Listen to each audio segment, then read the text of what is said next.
is the Camp Baker Show.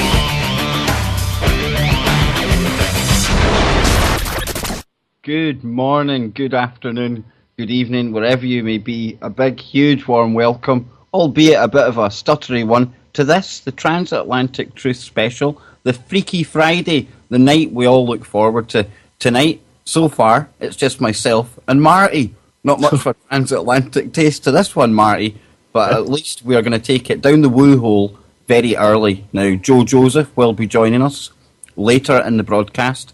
I believe he's at some meeting at his local synagogue or something like that, Marty. And Dr. Jason Pujo will also be joining us in a short while. But yeah, Marty, how are you doing, man? And it's still very, very lonely without the Whistler. Oh, it is. It's just the missing cog. Really is. Looking at the chat here, and it's just, we miss you, man, but we know it's for the best, and things have a way of working themselves out. I'm sure you'll be back at some point. And I'd like to tell the listeners out there who are worried about Johnny not being on the show, he will be back on Tuesday and Wednesday nights. Now, he did say that would be his nights off, and I almost insisted that he spent time with his lovely better half. But he says that his lovely better half, Junie, knows that this show means the world to him, and he means the world to us. So we look forward to Tuesdays and Wednesdays when we get our Whistler back. So, Marty, Freaky Friday, me and you. But before we go anywhere, we can't do anything without going to the chat, man. Take it. We can't. 44 people in the chat so far, so thanks for tuning in. If you're listening elsewhere on any of the players or anything, then come and join us over at truefrequencyradio.com. Join the chat room, create a name, even give us a call, get involved. But anyway, enough of that. Big shout out to One Naughty Boy, Angel Whisperism, Ozzy and Zach, Bart Slab, David GK, Denning Oldham, Double Blood Red, Popeye, great to have you in, sir.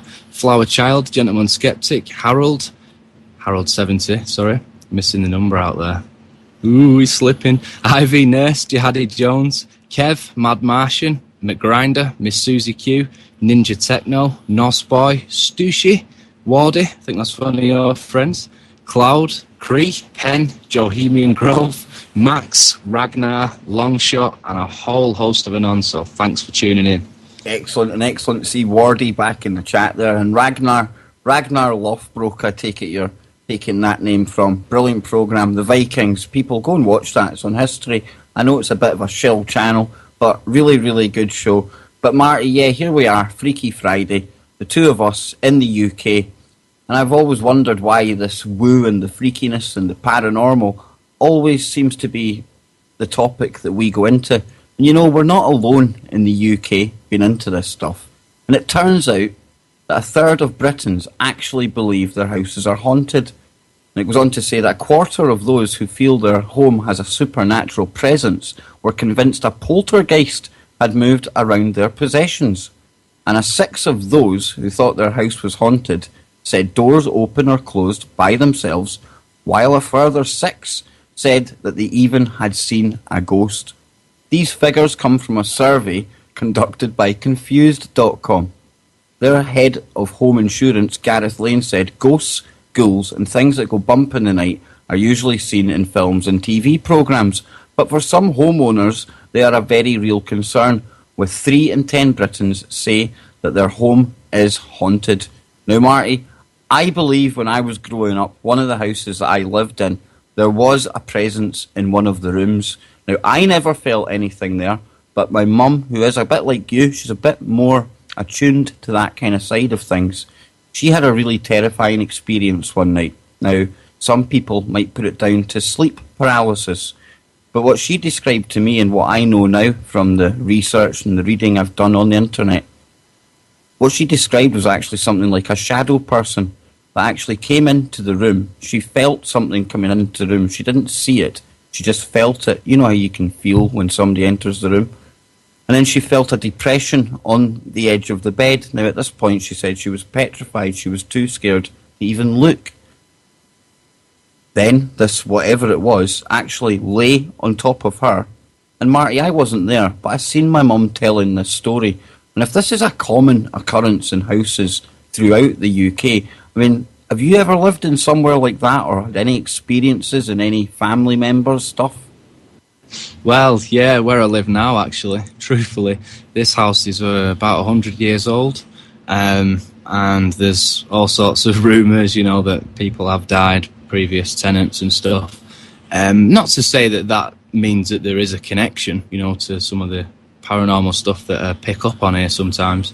But again, since growing up, I've heard my family, people that I love and trust telling me stories, like you said, your mum's story, and you just know that they're sincere. They're not making it up. They're not trying to get votes. It's just there's too much to just discredit it as just being paranoia or just making something out of nothing. Although your eyes can play tricks on you, but when you get that feeling and your hair stand up on end, you just sense. I suppose it's like we're picking up on the electromagnetic field of it. It's like some sort of energy, and you just feel it, and that's where you get the feeling that something's watching you, I believe.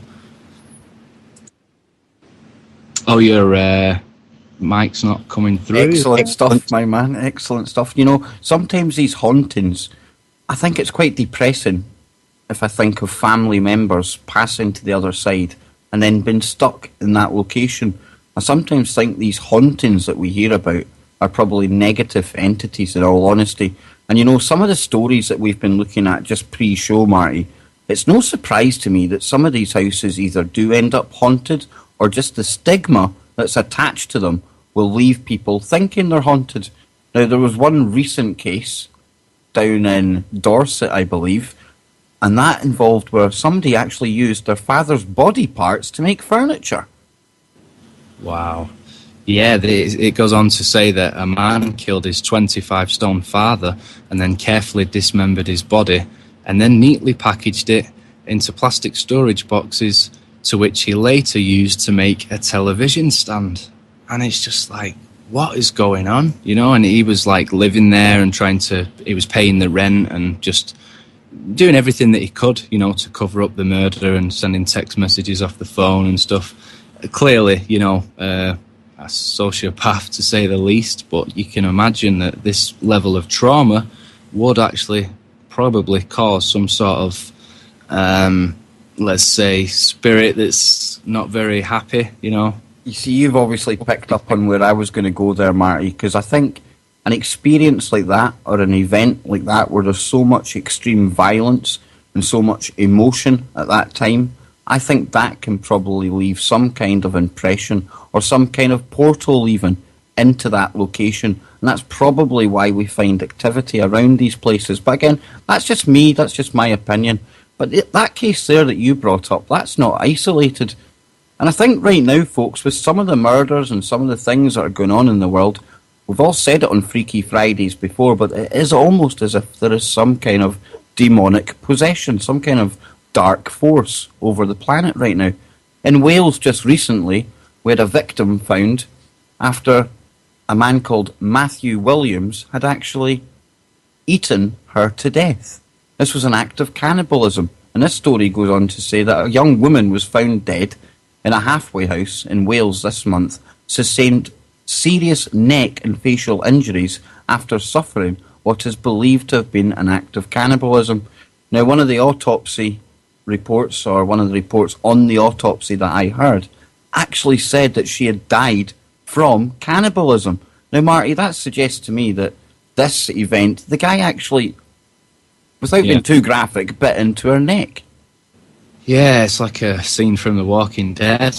And I hate to say it, but I somewhat believe that the rise of these cannibal attacks is partly due to the subconscious of humanity, and these big shows like The Walking Dead and Z Nation, although we love them and watch them, who's to say that that's not sort of putting it into the global consciousness, and then it seeps out through the ones who are maybe, attracting that dark, negative energy?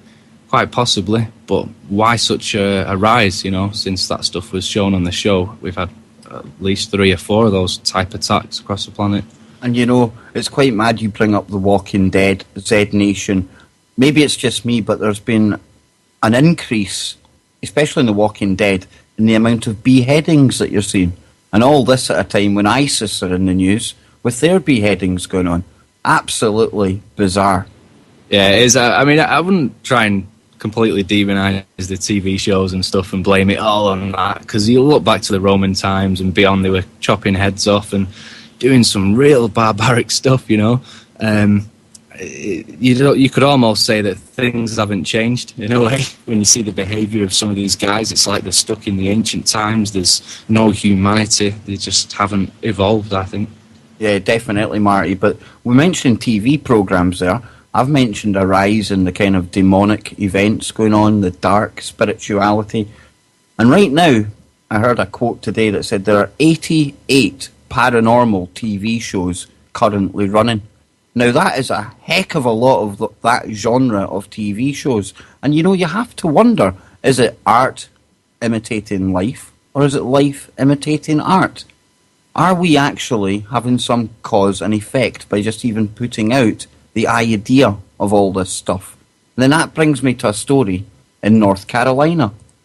Now, this one here is talk about a haunted house. If any place is going to be haunted, it'll be this place. If anything, or if anyone has any wise ideas, they should just knock this place down. But a Satanist killer's home in North Carolina has been described as a house of horrors by law enforcement officers.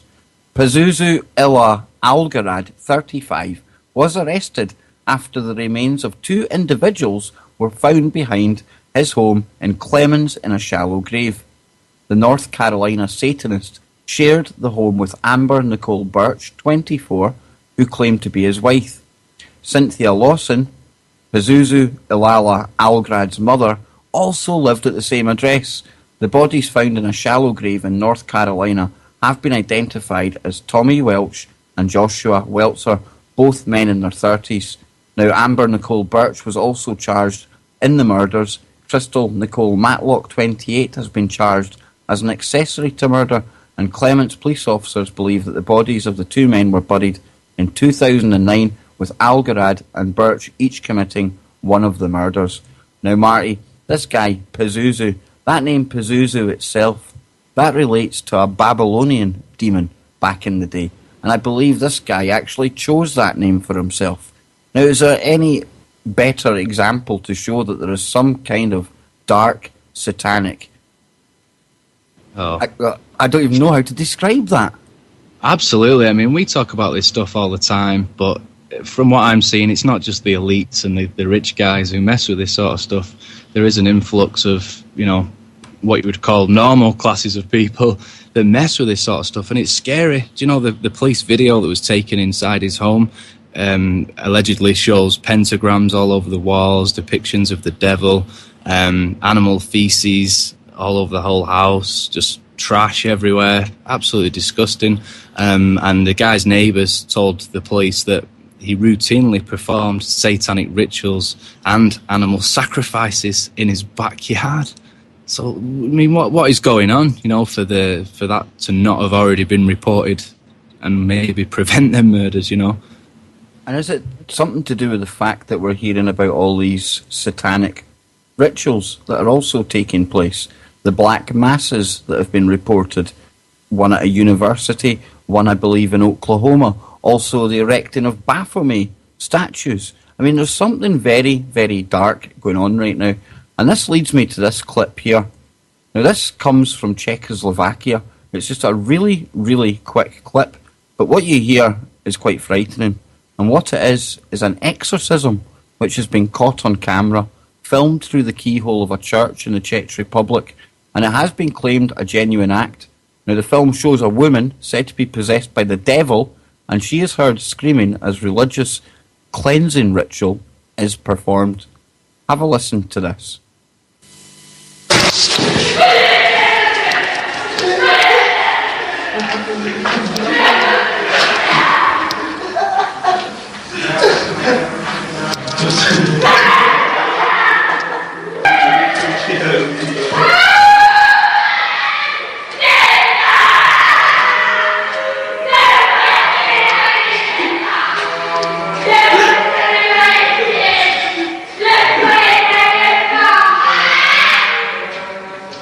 Now, I mean, Marty, that sounds like something out of some kind of horror movie. And you do actually hear the two guys who are filming this covertly. Towards the end, they actually start sniggering. That's why I've turned that down a bit. You see some footage, and it is a church. It appears to be a church, and there does appear to be some kind of exorcism going on. And all this comes at a time when the Pope himself is encouraging more exorcists to get out there to cleanse the world of the demonic entities that are now taking over. Problem, reaction, solution. Get them out there and then send the heroes out to save the day. You know, and I'm not saying that, oh yeah, these are demonic entities and stuff, but you've got to think what is going on, you know, with these cases. I'd really like to see the results after an exorcism to see if this person is really back to normal or whether they were just completely insane in the first place. But again, I'm not discrediting the possibility of dark entities and crazy stuff like that, because let's face it, we've got enough of them running around the planet, so there's probably a few on the other side too. Definitely, Marty. And just to that Pope Francis thing, he's recently expressed his approval of a group of exorcists meeting at the Vatican this week. Now, this came at the start of November, and while exorcisms in which demonic spirits are driven out of a supposedly possessed person may seem a dark practice relevant only on TV screens, they have long been recognised by the Catholic Church and several religions. This week, more than 300 members of the International Association of Exorcists are attending the convention, which is focused on the impact of the occult and Satanism on people today. And this was reported in the Catholic Sun. And this International Association of Exorcists was founded in 1990 by Father Gabriel Armoth, exorcist for the Diocese of Rome, and was formally recognised by the Vatican this past June. So there's definitely the Vatican. I don't know how much weight we can put into whatever they say, to be quite honest with you, but they certainly seem to be playing the demonic card at this time. At the time when they're looking for aliens as well, Marty. Oh, absolutely. I mean, just look at the things that he's actually been saying recently about the Big Bang Theory, and God wasn't a magician, you know. He didn't just... it wasn't just a magic trick and everything was created into existence. And he's basically going with the whole Big Bang Theory, and it's like he's kind of been put in there to, you know, rip the church down, you know. And isn't that quite interesting when there was so many people talking about the Petrus Romanus prophecy, the fact that this Pope that we see just now would in fact be the last Pope. And I just wonder with him also now, and I've got nothing against gay people, but when you look at the strict laws that the Church has had, especially the Catholic Church, the fact he's now openly been inclusive of the gay people, and also the fact he's been inclusive of aliens being God's creation, he's certainly trying to turn things around on its head. Yeah, and you've got to ask yourself for what reason. Are they, because I say they because he's probably just a puppet in the Jesuit order, are they all of a sudden getting a conscience and trying to work for the better of humanity? Or is it part of a bigger plan to actually destabilise the church? Well, I'm cynical like you, Marty, and in this day and age, more people in Britain believe in aliens than believe in God. And if bums start leaving pews, that means pennies start leaving the coffers. So, how better to welcome in all these people who are turning away from the church than to actually embrace atheists into it, and to include ideas that some people probably hold on ancient aliens beliefs and stuff like that, because that could well swell the numbers again. And I was just listening to something today, you know, just a mad statistic, but people who are Catholic, devout Catholics, they have a higher divorce rate than atheists do. Now you go figure that one out. Wow. Well, you know, born and raised, so... It's all right, Marty, you're a Reformed Catholic. I know you're a Reformed Catholic. It's okay. Yeah, I don't really buy into those labels and stuff like that. I don't, you know... I can't say too much because... family, you know, and stuff like that, but... It's the same here, man. I live with Anne, she's Catholic. I'm nothing, I'm just me, I'm Kev, I'm human. But yes, she has a set of rules, and it can be quite a touchy subject, and that should show people that it just divides. It is merely there to cause division. Yeah, I mean, I even cause a bit now and again. I'll point out certain satanic symbols or certain, symbology within the church and be like, hey, Mum, check that out. Do you know what that is? She looks at me like I'm crazy, but, it's just, gotta, I don't know, you just feel a need sometimes to show your loved ones that there's a little bit more to what they've been told. And sometimes I think it's just like a cultural thing, you've been brought up from a child and been taught it and stuff, and because your parents and the rest of your family are into that ideology, then you have to follow suit. It's a whole shame thing, if you don't. And I think it's the same across many religions across the world. I think if people just got past that shame thing and just said, hold on a minute, let me investigate this for myself once they get to the right age, and then make their own mind up.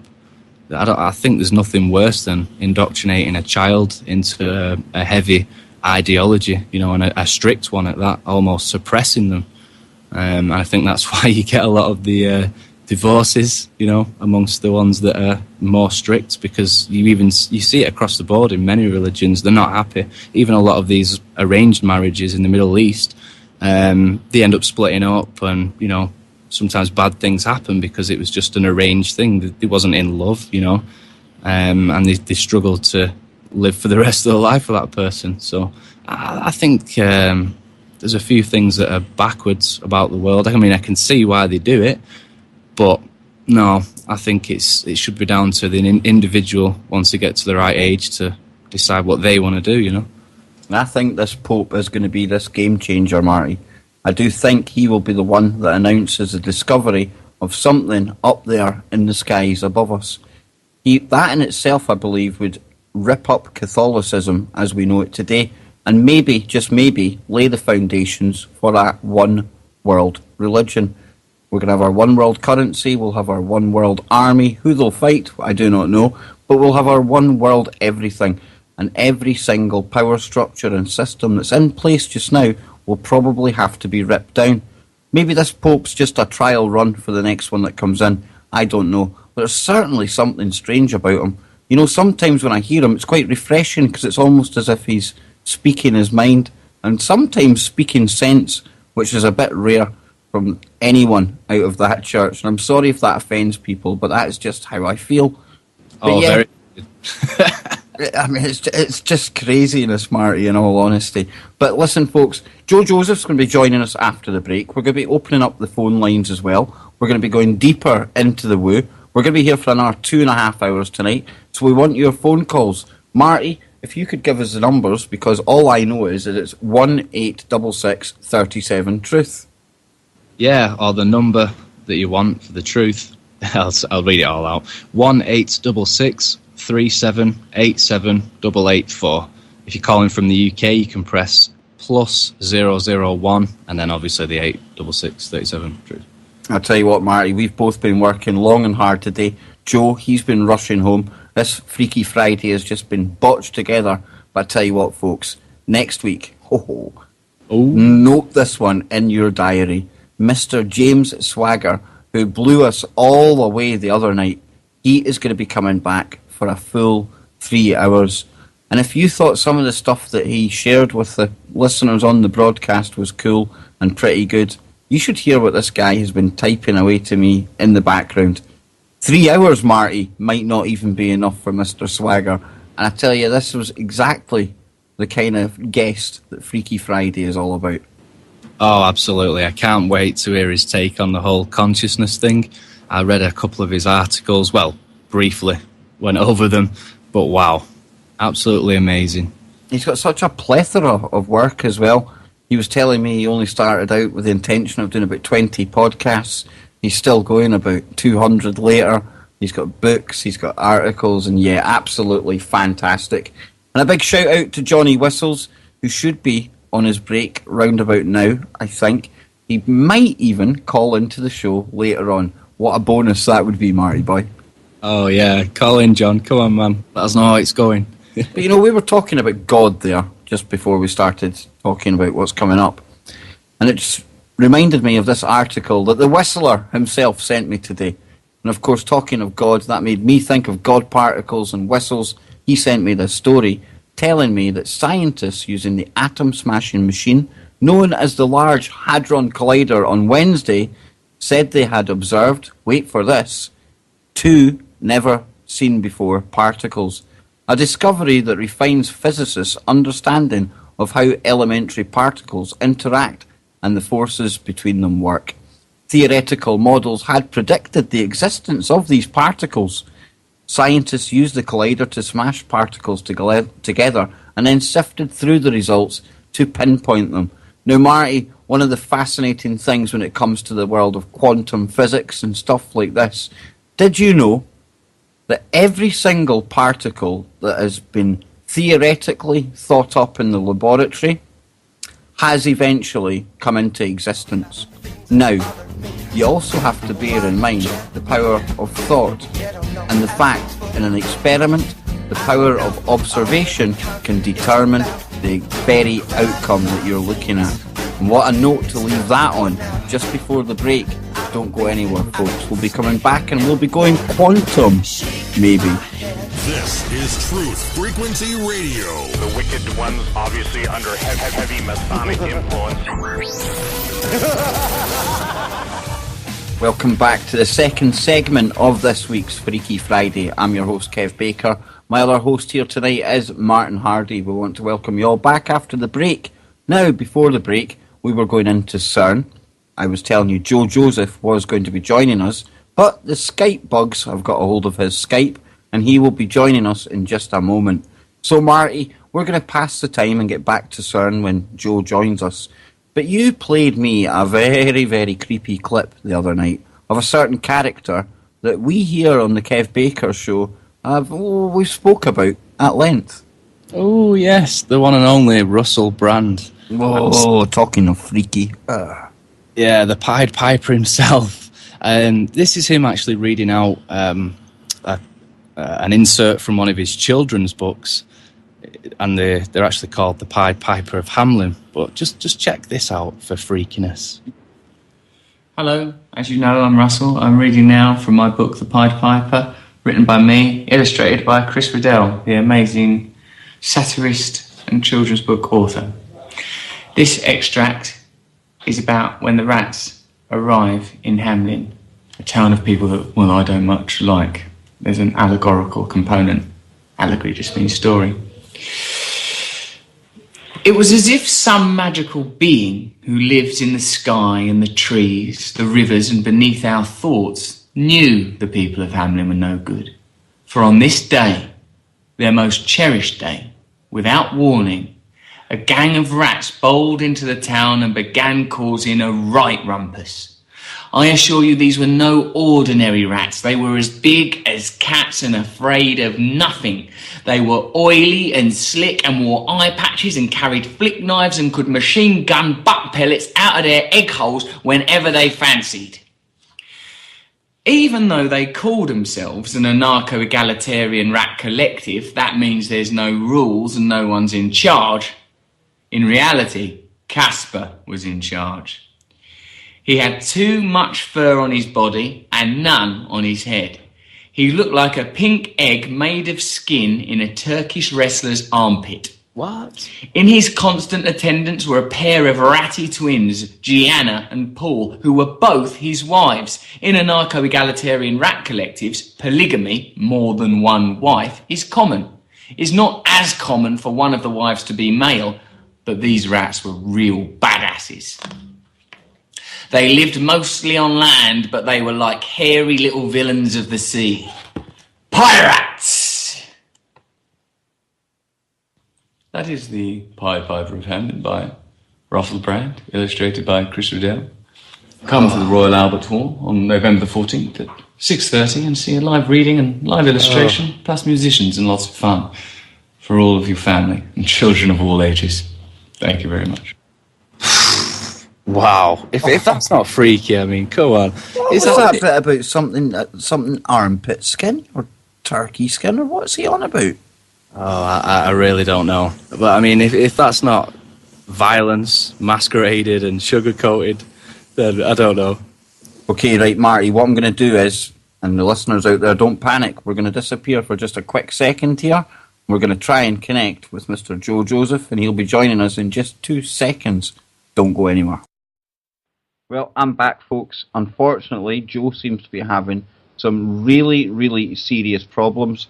Just going to bring Marty back into the call now. And I tell you what, it would appear one of these demonic entities have actually got a hold of Joe. But yeah, Russell Brand there, I mean, is he the kind of character you really want writing stories for your children's bedtime? Certainly doesn't strike me as the kind of guy I would leave alone in a room with my child, Marty, let alone him programming them via his creepy books. Yeah, it seems to me from the stories in that book that he was reading out that it was just like portraying violence, you know? And we all know that he sees himself as a revolutionist and somebody who's trying to bring about this change to the world, you know, but it's funny how he, you know, I don't know. I wouldn't read it to my child anyway. No, definitely not, Marty. And what I'm going to do again is we're going to hang up again, my man. And I want to apologise to listeners out there. Joe's going to try and host the call, Marty, so he'll add us into that. So we'll be back in 3, 2, 1.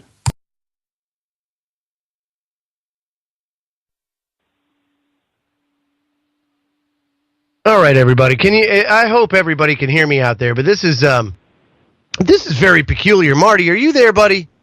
I'm here, man. Okay, so it worked for you, but now we can't get Kev to hook up. So get this. Since this is Freaky Friday, I got such a good story, and this will blow everybody's mind. So Kev, I try to call Kev, or Kev tries to call me. I'm on my computer. It ring. You know, everybody out there has mobile Skype now on their smartphones. Well, it rings on my phone, but doesn't ring on my computer. So I'm like, crap. Try it again. Does the same thing. I said, hold on, let me call you. When I call him, it rings his phone, but not his computer. And we can't get our computers to talk to one another. So we both rebooted, and the problem went away. So here we are tonight, and now he can't connect with me. So that's why, you know, like, here I am. He hung up, and then here we are, and it's just you and me, and I can't connect him because he's not seeing it, just like I wasn't seeing it. It's just unbelievable. Oh, well. Are you there, buddy? Yo. Oh, finally. Holy mackerel, man. What is going on with this crap? Freaky Friday, yeah, man. no doubt. Wow. The Kremlin says no. Yeah, apparently. And I don't understand what that's all, okay, the Kremlin says no. But what do they have to do with, things like this? Before, I know you want to get into quantum physics, but you said the God word. And I happened to find a very interesting story out of India. And, there's some very freaky things that happen in India. And this one will not disappoint. There is allegedly people by the hundreds that are just stopping and praying in the street and crying because a baby was born recently with 4 arms and 4 legs, which coincidentally is very similar to the Hindu deity. Shiva, which sits outside CERN. That's right. That's right. And so they think that this baby could be the second coming of Shiva. Nah, Joe, no. Because I've seen that there's already a second coming, and it's took place in Philadelphia. Oh, is that right? There's a guy going about calling himself Philly Jesus. Ooh. You need to check this out. I will get the clip for the listeners. I will get it. It's absolutely hysterical. He does admit that he doesn't think he's the second coming, but he does find it a very lucrative act, I would think. Is that right? What do they say about false prophets, Joe? Hold on, though, but I have seen some very interesting clips of it. As a matter of fact, I think it's out of Europe, that there's this guy that dresses up like Jesus, and they have like a fake water fountain. Well, there's even a and they have like a little switch that turns the water into wine, and he's just walking down the sidewalk, and he like does the cross symbol to the to the water fountain as somebody's there trying to get a drink of water, and it's just coming out, and then all of a sudden it turns to wine, and he walks away. Have you not seen the hit comedy show that's on just now, Black Jesus? No. His dad, God obviously, he helps him grow some wicked weed in the middle of Compton. It's quite funny, actually. Wow. That's unbelievable. So I find this clip here. I've found them, man. I've found them. You found? Okay, good. I want to hear this. Right, well, we listen to the Philly Jesus. Here we go, folks. Loading. Just a minute. Working. Where are you from? Not of this world.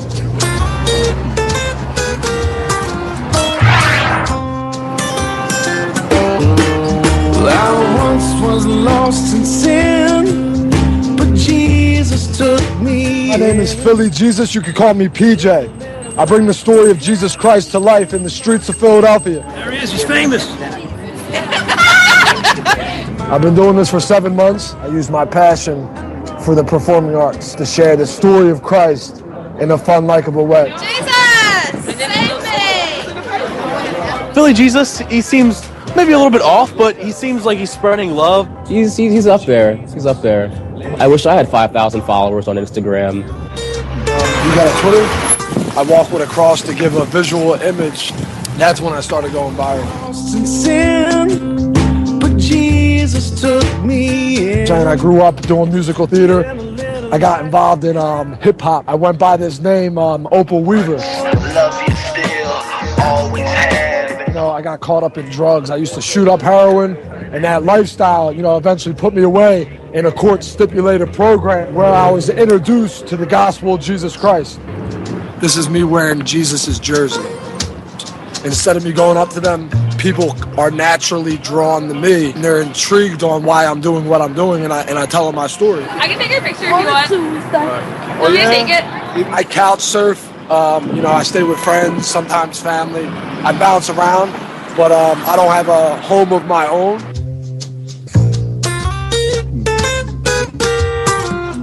I had to come in to charge my phone for like 5 minutes. I once was lost in sin, but Jesus took me in. It's just funny how the police considered him a nuisance. He got like arrested or something for accepting donations or something silly like that. He accepts tips and things like that too. I think that's why he was arrested, because apparently he was soliciting. But as far as I'm concerned, he's not hurting anyone. What is the world coming to, man? They arrested Jesus for accepting donations? Joe, what's happening in Philadelphia? Madness, man, madness. It's happening everywhere. I know the guy is a performing artist, okay? He doesn't even try and hide that. But, I mean, you're a Christian man. Does this not offend some people out there that he should even be imitating Jesus? You know what, dude? If that's what he wants to do, let him do it. He certainly seems to be pleasing some people. What the hell's the big deal? I mean, let him express himself. If that's the way he wants to do it, let him do it. I mean, believe me, there's worse things that he could do to express himself. You know what I'm saying? I think he was expressing himself quite nicely as he was shooting up heroin and, kind of downward spiraling. So it just makes me wonder, though. But I mean, this goes on all the time, and we've said before, anything we see in the media, it's there for a reason. So why is Philly Jesus getting some airtime right now? I don't know, man, but it's an interesting way to panhandle. I'll put it that way. It definitely puts a twist onto it. Instead of just straight up begging, you know what you do? You just do what he did. I mean, hey, why not? Right, Joe. Before the break now, before we get too off topic, we were going to go into CERN and things, right?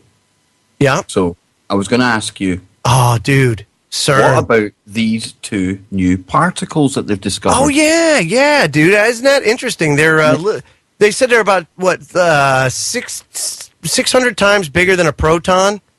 6 times, yeah. Or is it 6 times? 6 times bigger than a proton, yeah. What amazes me, though, every time, Marty, that they think of some new particle that should theoretically be there, bang, voila, it always turns up. And I'm wondering, do they maybe even bring the particles into existence by thinking about them? Well, it's interesting you should say that, because they're saying that it's 6 times bigger than the proton. Now, just take a look at the CERN logo. You've got 3 6s there. Is this what they've been looking for all along? Dude, they got Shiva right outside the freaking front door. I mean, a big old statue of it. You know? I mean, at the time when they're telling us that they've found this particle with the 6 attached to it, we're told of a baby that is born that resembles Shiva.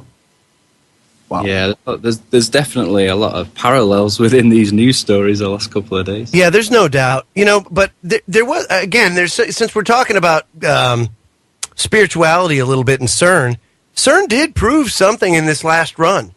If you remember in that documentary, Kev, one of the things that they found was that the universe is not random, that there is an order. They can mathematically prove that the universe is ordered, you know, and that's pretty significant, because what that says is that it's not random. So from a mathematical... So what you're hinting at is the fact that there's some creator out there. There has to be some creative force. Now, whatever that is, whoever that is, however it manifests, we all have our own individual views on that, and that's the beautiful thing about being human, you know, is that we can all have different views and opinions, and it really doesn't affect us too much, you know, and the way that we interact with one another. Or should I say it shouldn't, you know? We should all have the ability to think freely and independently. God did, after all, give us free will. So, you know, you have the ability as a human being to choose. So you choose whatever you want to believe. But you just look at things, look at the human being itself, and say, did we really come from a puddle? You know?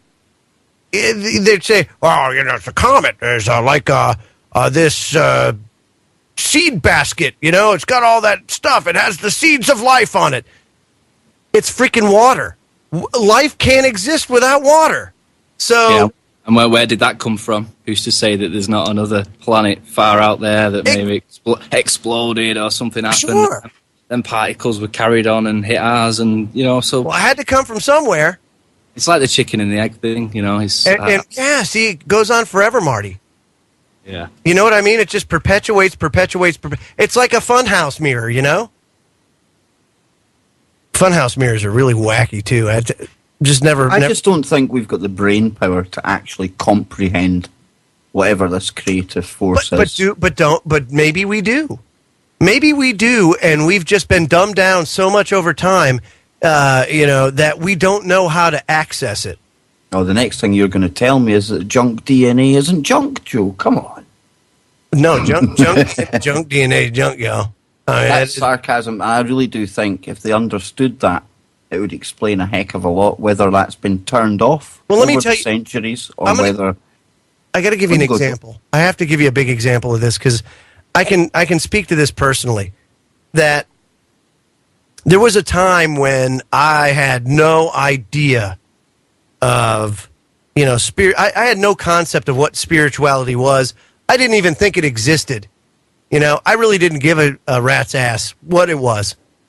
And I was able to connect in a very slow way, and I fought and clawed every step of the way, and I still have a hard time even grasping the concept, but I can tell you that I can feel that force, and it does communicate to me, just like it communicates to a lot of people out there. So there's something to it, you know, like they say, if it's a frequency, if it's God, you could call it whatever you want, call him whatever you want, call her whatever you want.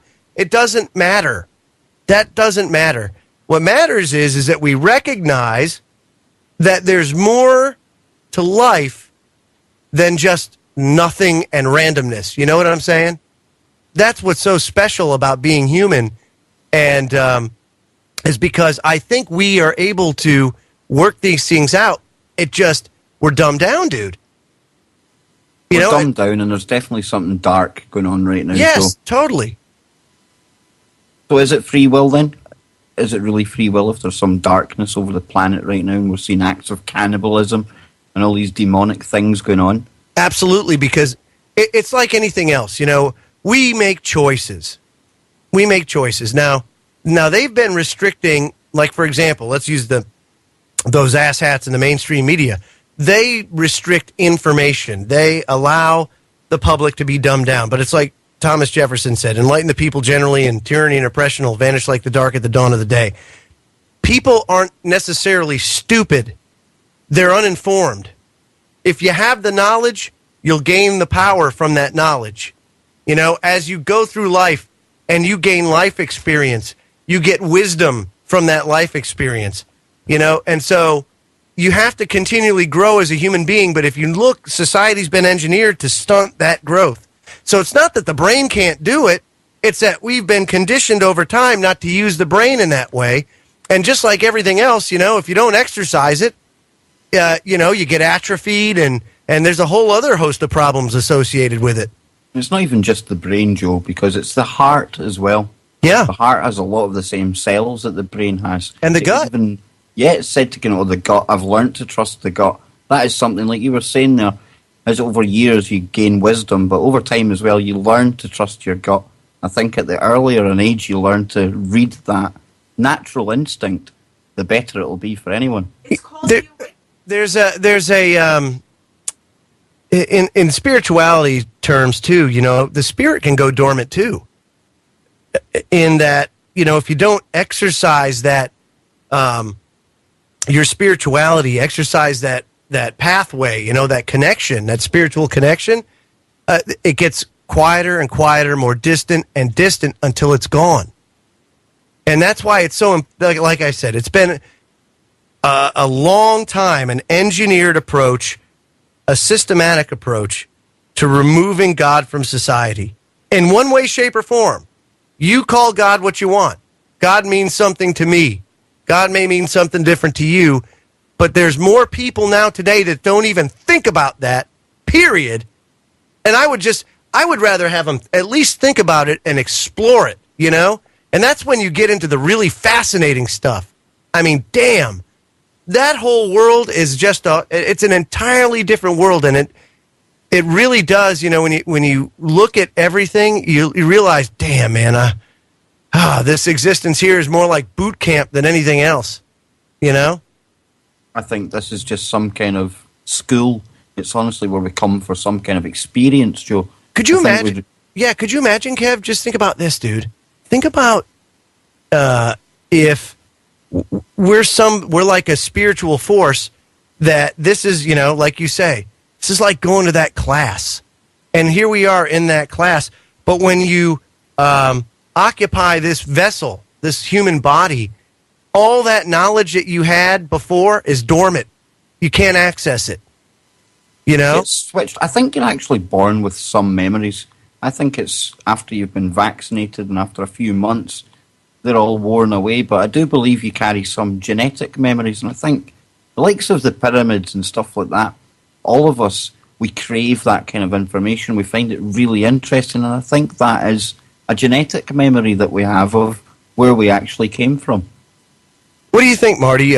Do you think it's like the environment now, the vaccines? Because I'll tell you what, I don't see much record of people being more spiritually aware, like say during the 1700s. I mean, they were more moral. They had better virtues.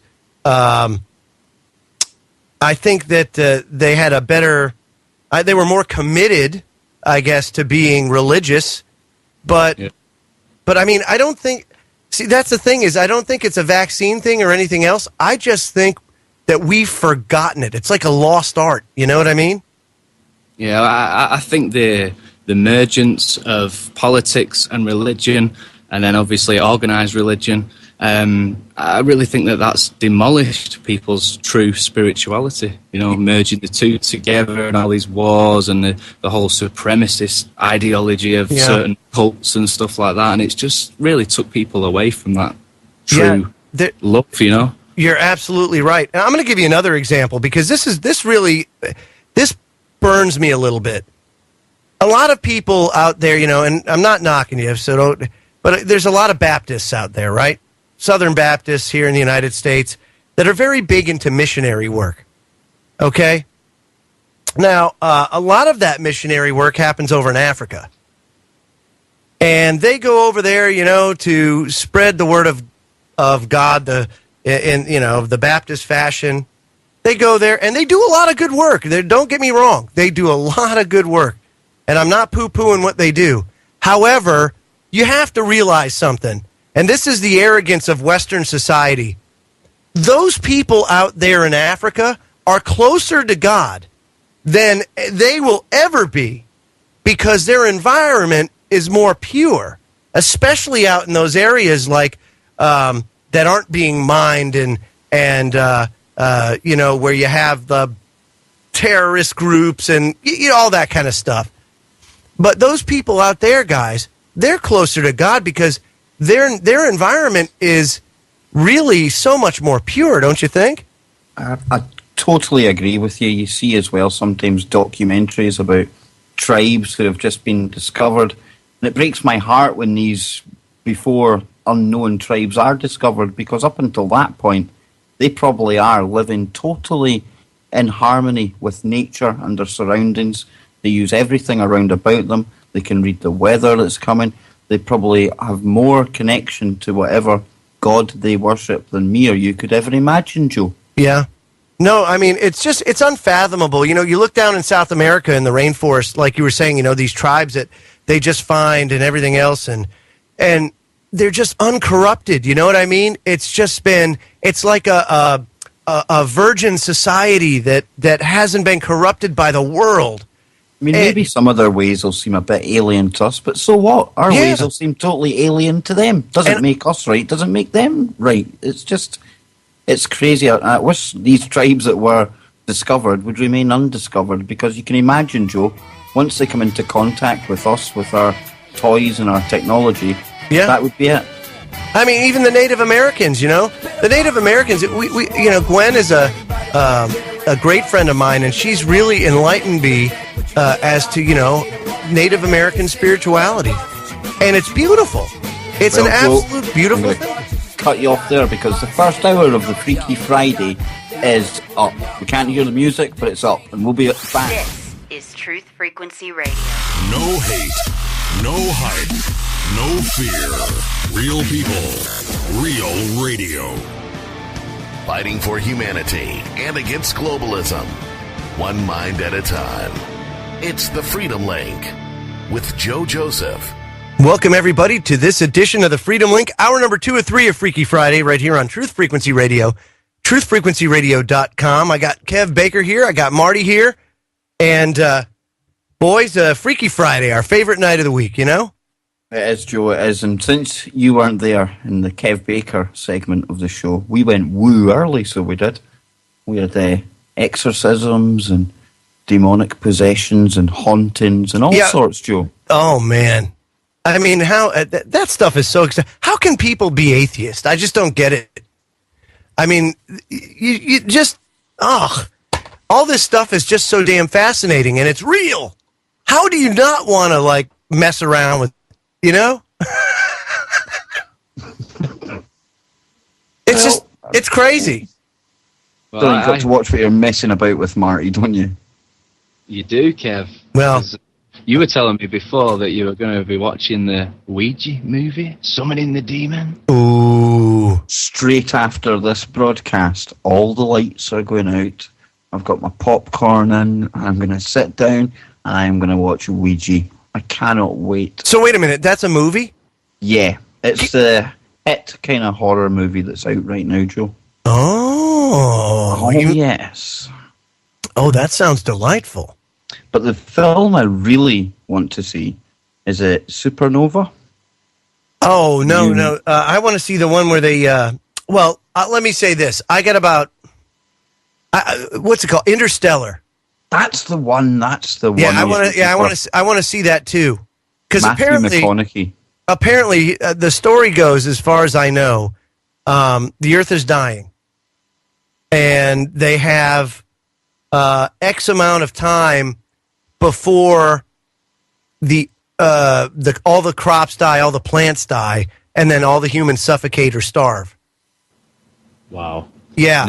So what they have to do is they have to find a new place to live. Humanity to start a new existence.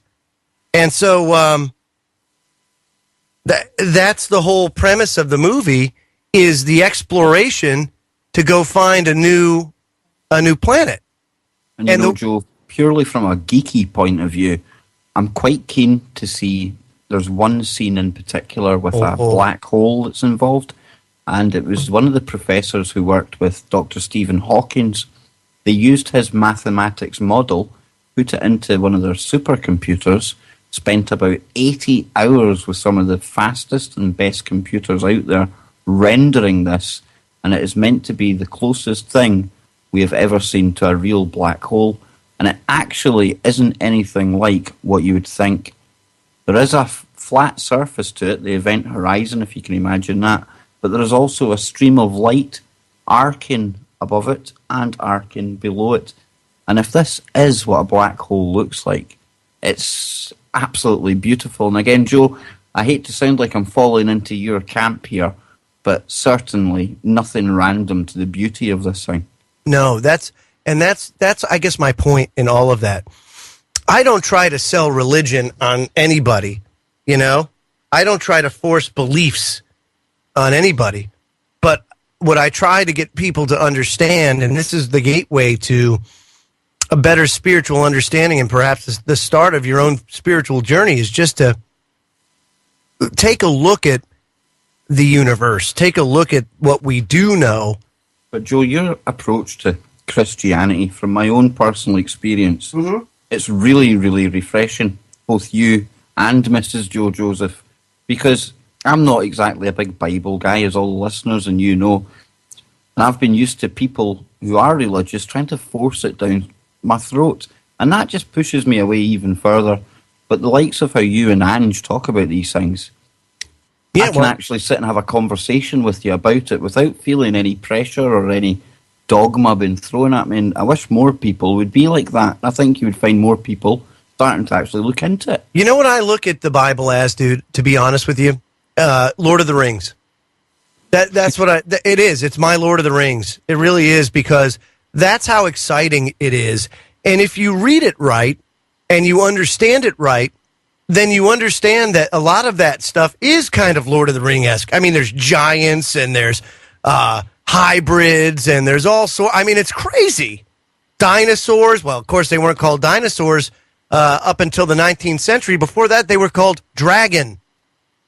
So, and then they go, well, I can't believe it. I found footsteps inside a dinosaur print. Yeah, that's because the freaking human, it was either tracking it or something else. Absolutely. Just fascinating stuff. And all this at a time when they're actually saying now that we could have some prehistoric Jurassic Park in the not too distant future, because they reckon they're going to be able to make clones of a woolly mammoth. Oh, there's no doubt that we don't. I mean, I can't believe that they haven't done it yet. Joe, if they're telling us about it, they've done it. Okay, but think about this too. Let's add another layer to this, right? Since you're going to be watching Ouija tonight. The veil. The veil is very thin, yet we can't see through the veil. The visible light spectrum is a very small portion of the light spectrum. And there is a lot beyond it that we don't see, but that act upon us. Well, I think Marty would probably describe this better, but we're just antennas, Joe. And like any antenna, we're set to a specific optimum frequency. And unfortunately, our frequency isn't exactly picking up the whole broadband spectrum that's out there. Marty, would you say that's kind of fair assessment, or how would you look at it, man? Yeah, absolutely. I mean, the worst thing is really when people say, oh, I've got to see it to believe it. Well, what about all this technology and all these radio waves and all this other stuff that's beyond our visual spectrum that you can't see? We know it exists. I'll tell you what, Marty, something that everyone believes in but nobody can really see is oxygen. We're all sitting breathing something that we know is there, but can you see it? It's like, gravity didn't exist and Oh yeah. And guys, that's such a great way to put it, because it really is that simple. I got to see it to believe it. Okay. I mean, it just doesn't make any sense. We believe so many things, and you just have to look at the way society's been engineered to understand why spirituality's been removed. It's because when you embark on that spiritual journey, it really is fulfilling, and it makes you a better person. It just does when you start to connect with the light, with that positive force, that light force, that frequency, God, whatever you call it. It just changes you, and I guess it brings that essence of humanity out, the good side. And I'll tell you, if more people did that, we would be in much better shape. And we were in much better shape. The world was in much better shape. But since it's been, taken away, guys, it's been nothing but war and craziness, Look at that show we done with James Swagger the other night. These ancient people, Joe, these peoples had knowledge far beyond what we have today. And with the way that they use stonework and acoustics and things, maybe they did have a way of jumping that frequency range and accessing these other realms that we're talking about. If what we think of, a lot of these archaeologists and scientists, if what they believe is accurate, then the pyramids were a way to, like a transfer station for power. And they were all over the planet, and they made this grid, And if they had that type of technology and that type of transmission, wireless transmission and all that, what else did they have that we don't know about? I honestly think we were kicking about with more senses than we even have today.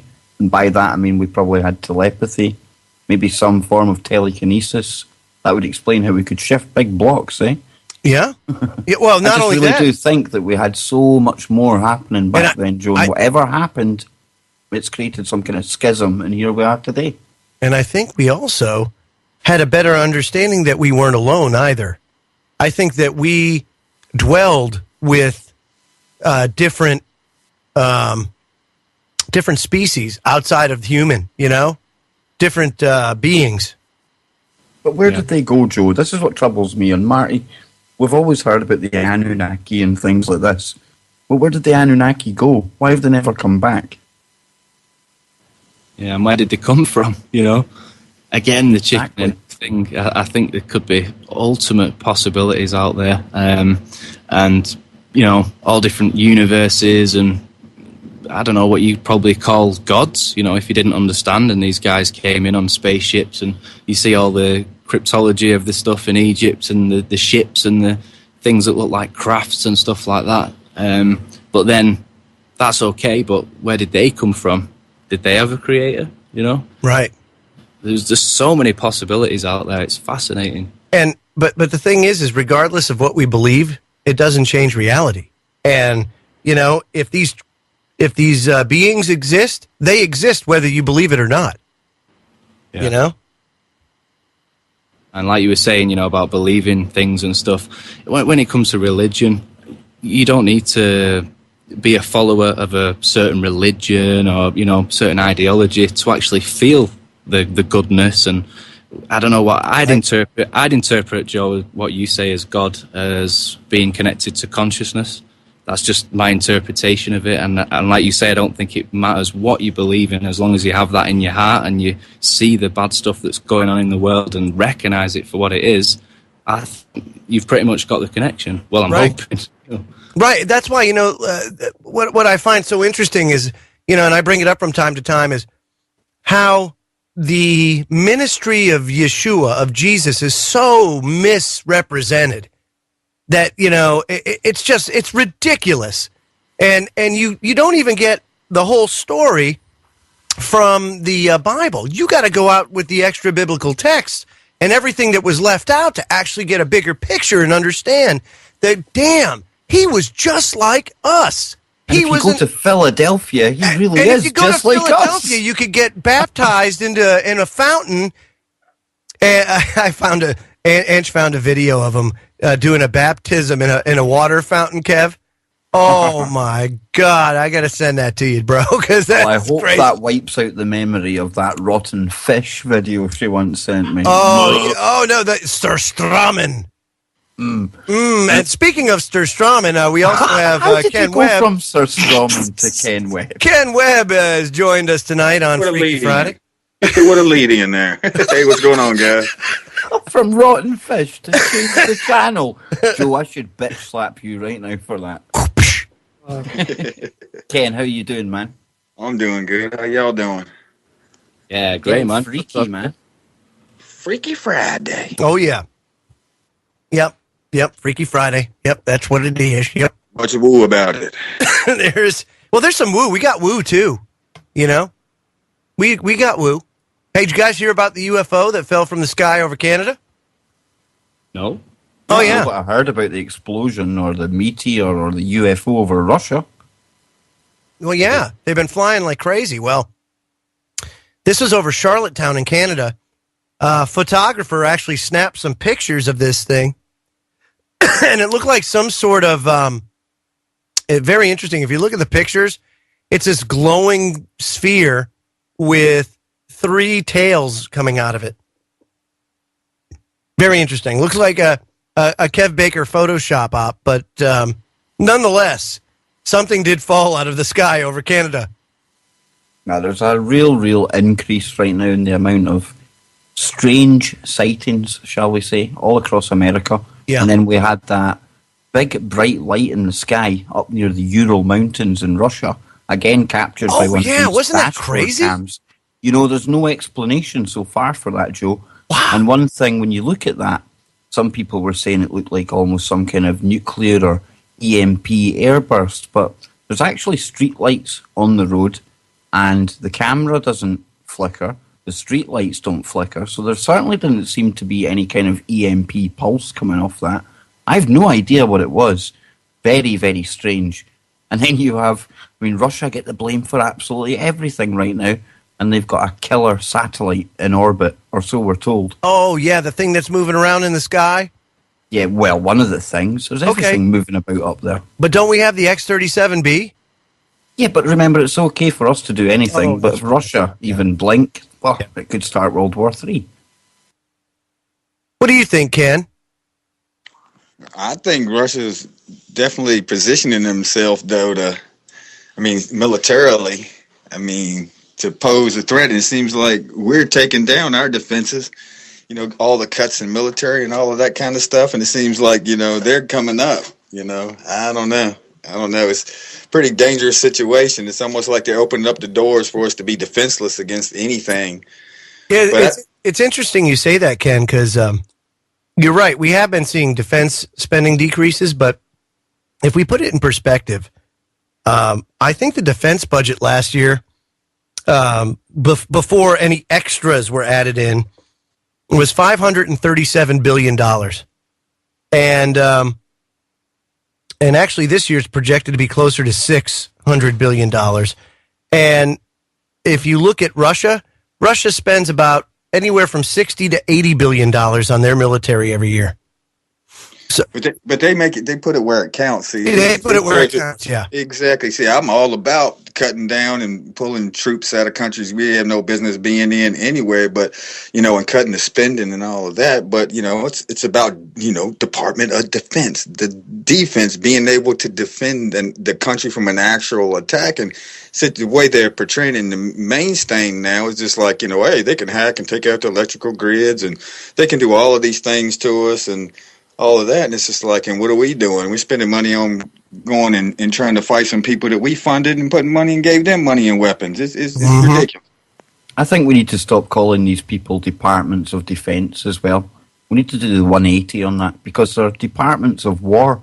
Well, that's what they used to be called, Kev. Exactly, yeah. We need to go back to that because, when was the last time the military in the UK actually defended us from any kind of real threat off our shores? Never. Not in my memory, not since World War II. No, you're absolutely... Candy-coated titles that make it sound like... It's all Bernaysian. If you look back and you start reading like Propaganda and all those great reads by Edward Bernays, and I'm telling you folks, if you haven't read Propaganda, you have to. I mean, Goebbels walked around with that everywhere. He had it in his hand at all times because it was so powerful. Yeah, you know what? People are getting sick of war. They want to remain neutral. Well, War Department seems a little bit overt. Why don't we call Department of Defense? Because, we have to defend ourselves against any attacks that come in. Yeah, that's it. How defensive are we, really, Kev? Not at all. I mean, one example, when a Russian naval vessel turned up off the coast near Inverness, it took us 24 hours to send a naval response to that, Joe. That's how good our defense works. That's very interesting, I find it incredibly history. And since we're talking about that, and it is Freaky Friday, and you said World War II, I have to bring up this Express article about the incredible picture that proves Adolf Hitler lived to be 95 with his Brazilian lover. Oh, I'm going to have to drop that in the chat because me and Marty were looking at that earlier on. And Marty, you actually figured out who it might be. Johnny Whistles. Oh my gosh, it is Johnny Whistles. Who knew? Hitler? The ghost of Johnny. I could definitely. The ghost of Johnny Whistles is with us. Oh my gosh. You can tell that picture's phony. I mean, it's been run through loads of filters and stuff. Crap. Well, I do believe he did go over there. No doubt. I believe that he did too. There's no doubt about it. I mean, the FBI declassified that file that said there was a sub that docked in Argentina, and it was a U-boat, and they had I think a ranch there or something like that, and that's where he lived. So, yeah, I think it is, but I just don't think that he would be that stupid, really. Him and Eva Braun, too, right? Yeah, Eva Braun went with him. But I guess she died, and if I remember right, that she died before him, and I guess he had another lover or something like that. Well, it was like village over there with all the twins as well, like the experiments that were being conducted. Oh, you remember that? You guys didn't commit suicide in his bunker? No, it was one of his body doubles. Sounds a bit like Pakistan. They didn't show any evidence. The Russians didn't show any evidence that that was him. It was kind of like a Bin Laden thing. Well, no. What happened was somebody went over there and gained access to the remains because the Russians had them. So he went over and took DNA samples and did mitochondrial DNA on the stuff, and it came back no match. So dude, looks like a lady. It was a female, so it was. And it was Hitler's skull. Yeah, it's unreal. And well, you notice after the World Wars, like World War I, after that, Germany became a powerful nation. After World War II, after that whole thing, look at them now. I mean, they always seem to come back up. It's all about the bankers and stuff. It's got out of the whole New World Order because, I mean, you look at it, it's just like, wow, how does a country that keep losing its wars come back, economically so strong like they have? It's a good question. But I can just tell you beyond the shadow of a doubt, he made it out of there. And why do you guys think that is being like glossed over, that nobody's talking about it outside of like a special on the Discovery Channel, No idea. It should be big, huge, world-changing news, in my opinion. Right. It isn't. It's the same as any we need to be thing. rewriting the history books.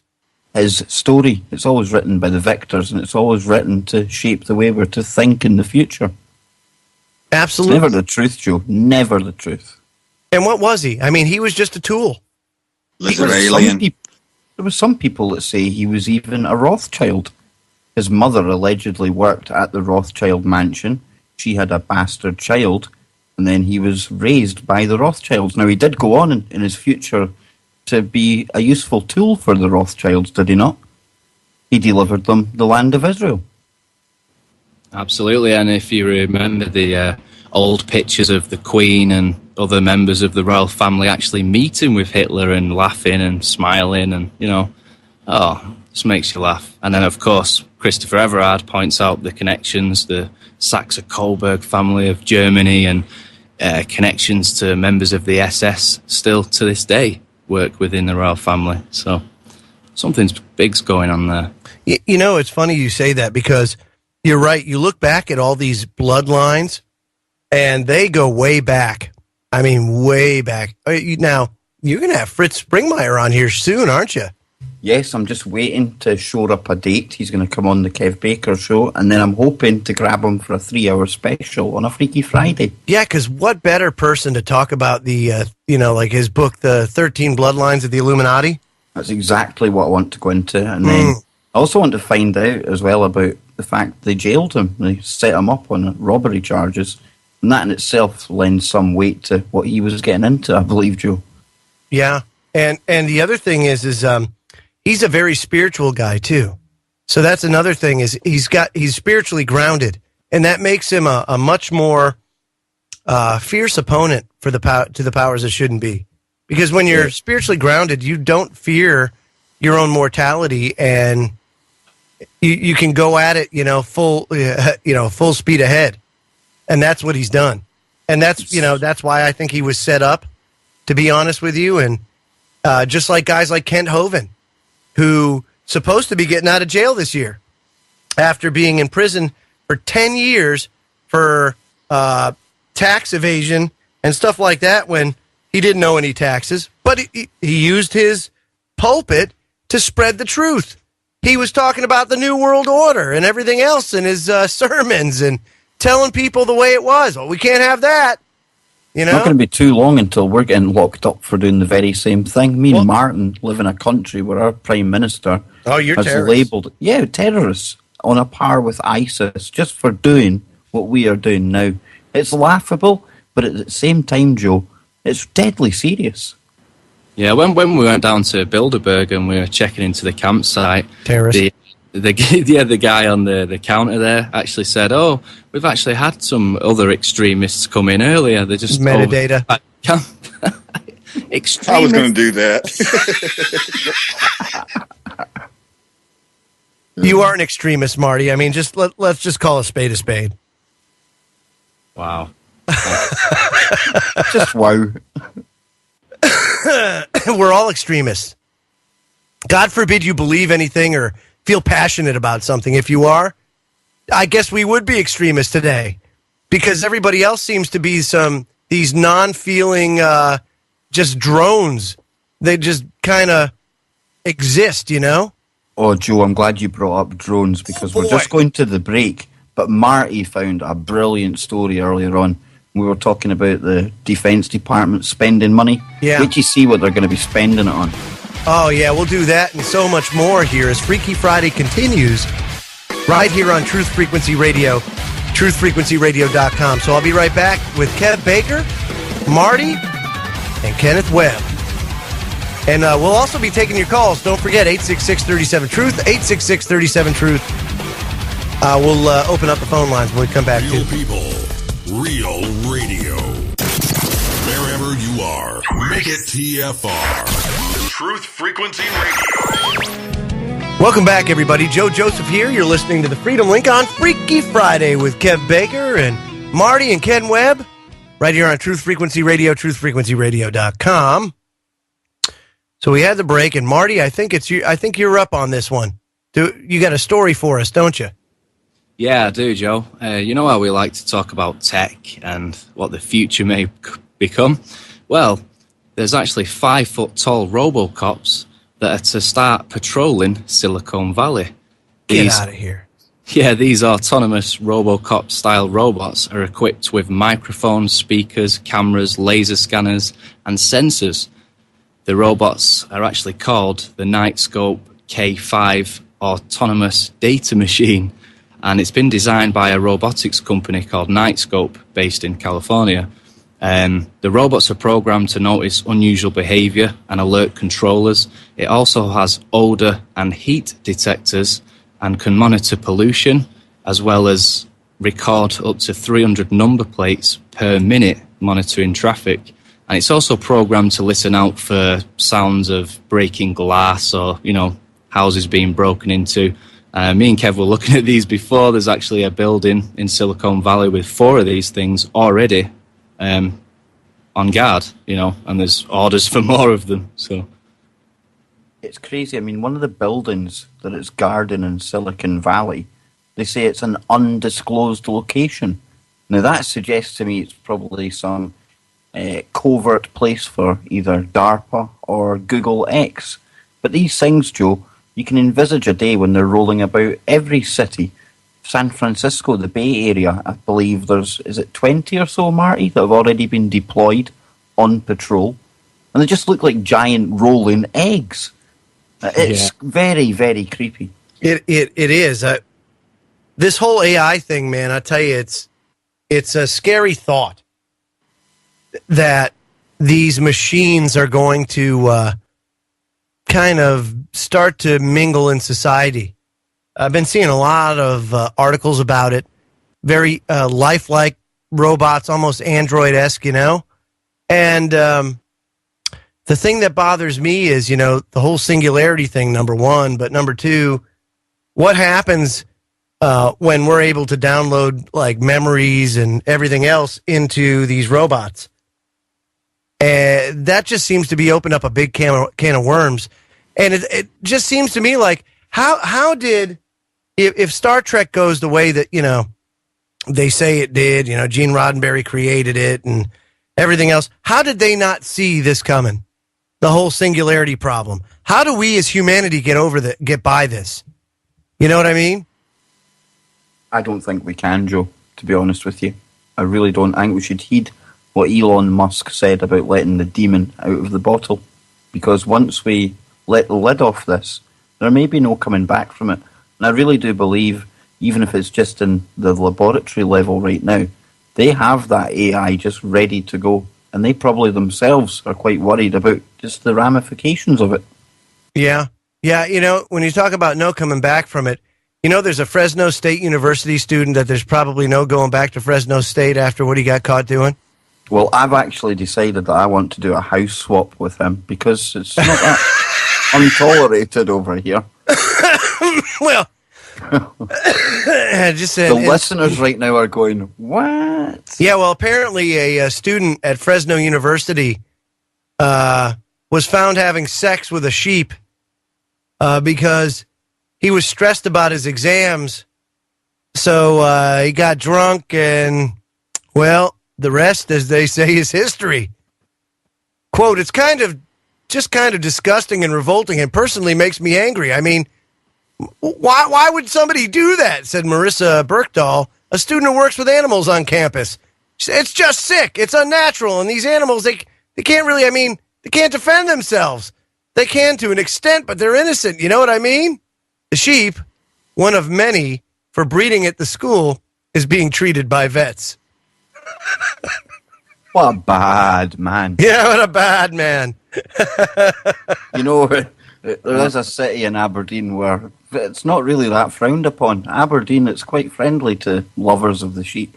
Oh, no doubt, man. And, I guess there was also another problem. See, sheep are very, very, very nefarious little creatures. They aren't exactly as innocent as one would think they are. Really wondered what you were going to say there. Yeah, they're a really kind of interesting bunch of creatures.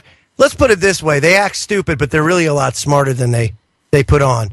And apparently there was a flock of sheep at Fanny's farm in Merstham, Surrey, where she went down to the field and she thought someone had simply dumped some rubbish on her field, and then she smelled it, and it was pot. Somebody had dumped a bunch of, or let's just say maybe had an accident, and, left there thousands of pounds of pot on the farm. Well, so they went and they started eating it. So, what happened? Well, this is what she said. She goes, at first, I thought it was someone's hedgerow rubbish, so I went down to collect the bags so the sheeps weren't eating black plastic. She told the Mirror, and she said, when I got there, I realized it was a form of herbal cannabis plant. There was a very strong scent. And she said, I have no idea how they got there. It's right next to a road, and the footpath is quite open. But it was a little too late because the sheeps had got in there and, well, you know. Can you imagine her surprise if she lived in Fresno, too? But see, I mean, sheeps are no slouch. They know a good thing when they see it. And boy, oh boy, did they go right for it. How did we get onto this, Joe? Well, it's Freaky Friday, dude. I was keeping the sheep story for the hanger, man. I says to Marty, I've got some brilliant hanger material here. And you went early with it. I had to. Wow. Wow. Well, How about this? You want to talk about another Freaky Friday thing? Go for it, man. This is freaky. Now, we all like science, right? And you guys remember science class and, dissecting a frog? Did you guys have to dissect a frog over in England? Yeah. Okay. I was one of the last classes that was allowed to do that before the health and safety police came along. So UK, they used to do that at one point in time. Yeah. Okay. So very much like the United States. But did your teacher ever kill and skin a rabbit in class to show children how meat is processed? Nah. Yeah. So, he's kind of an outdoorsy type. And personally, I have no problem with this. But, the man restrained the terrified creature before snapping its neck and then butchering it during a biology class. Oh, shit. Okay, so here, cute little bunny. Oh boy. Now that could be kind of traumatic, I guess, for kids that have never been subjected to that. But they should all be subjected to something like that. Instead of just taking what people give you, you go to the stores wrapped in plastic or something. I can see how it's way out of the cuts for normal Common Core education, but as far as realistic education, I don't really think that's such a bad thing. I mean, as long as it didn't, the poor rabbit didn't suffer or anything like that, to snap his neck, going, here's how it is. I think that's a good lesson. And if it shocked them, I think that's an identifier that, kids need to see that stuff, where their food comes from, instead of just packaged in plastic. Oh, yeah. That's absolutely right. But you could see, the trauma that probably happened because of the fact that people don't know about that. I saw a comedy clip out of Brazil that what happened was a guy posed as a butcher, and they were, how in supermarkets they'll have sample tables and people handing out free samples of stuff. Well, I'll try this new cracker, or something like that. Well, he was he had sausage, little pieces of sausage on a toothpick, and then he would grind the sausage right there. Well, it was a fake meat grinder, and he had these sausage links come out the meat grinder that somebody was feeding him beneath the table. But what he had was these little baby potbelly pigs. And so when they said, oh, yeah, that tastes great, let me have 2 pounds of sausage, he would take a potbelly pig out of the freaking little pen he had and put it in the meat grinder and turn the wheel, and it would come out, with the links, and people would be like, oh, hell no. Where the hell do you think sausage comes from? How the hell do you think they got there? You want to see something gross? Go to a damn slaughterhouse. You want to see something horrific? Damn. Oh, Joe, if you're talking horrific, I remember a clip that you sent me about 1-2 weeks ago, and it involved some nice, young, clean-cut Australian kids taking a break from school, going down to the beach, running about, frolicking, laughing, joking, and then bang, landmines got them. Oh, was that not nuts? What was that all about? Oh, that was horrific. That was a sick commercial.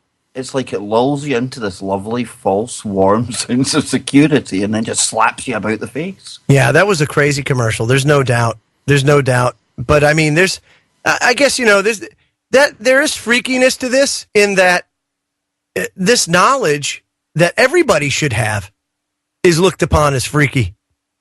But is it really freaky to have this knowledge so that you're not grossed out if you had to kill a bunny rabbit to survive? I just don't. I don't know. Well, I'll tell you what is freaky and pretty cool, Joe. I've just come across this headline here.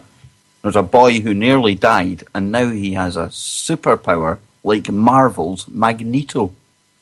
Imagine how cool that would be in school. Dude, are you kidding me? Nikolai Karilachenko, 12, was walking home from school when he leant briefly against a lamppost that was live from a faulty wire. And unfortunately, he was blasted across the pavement. But when he woke up the next day, he found coins that had been in his mattress were stuck to his body. His power to attract metal mirrors that of Magneto, a villain from Marvel Comics. There's actual pictures of this wee guy, and he's got a whole host of forks and spoons and everything just attached to his body.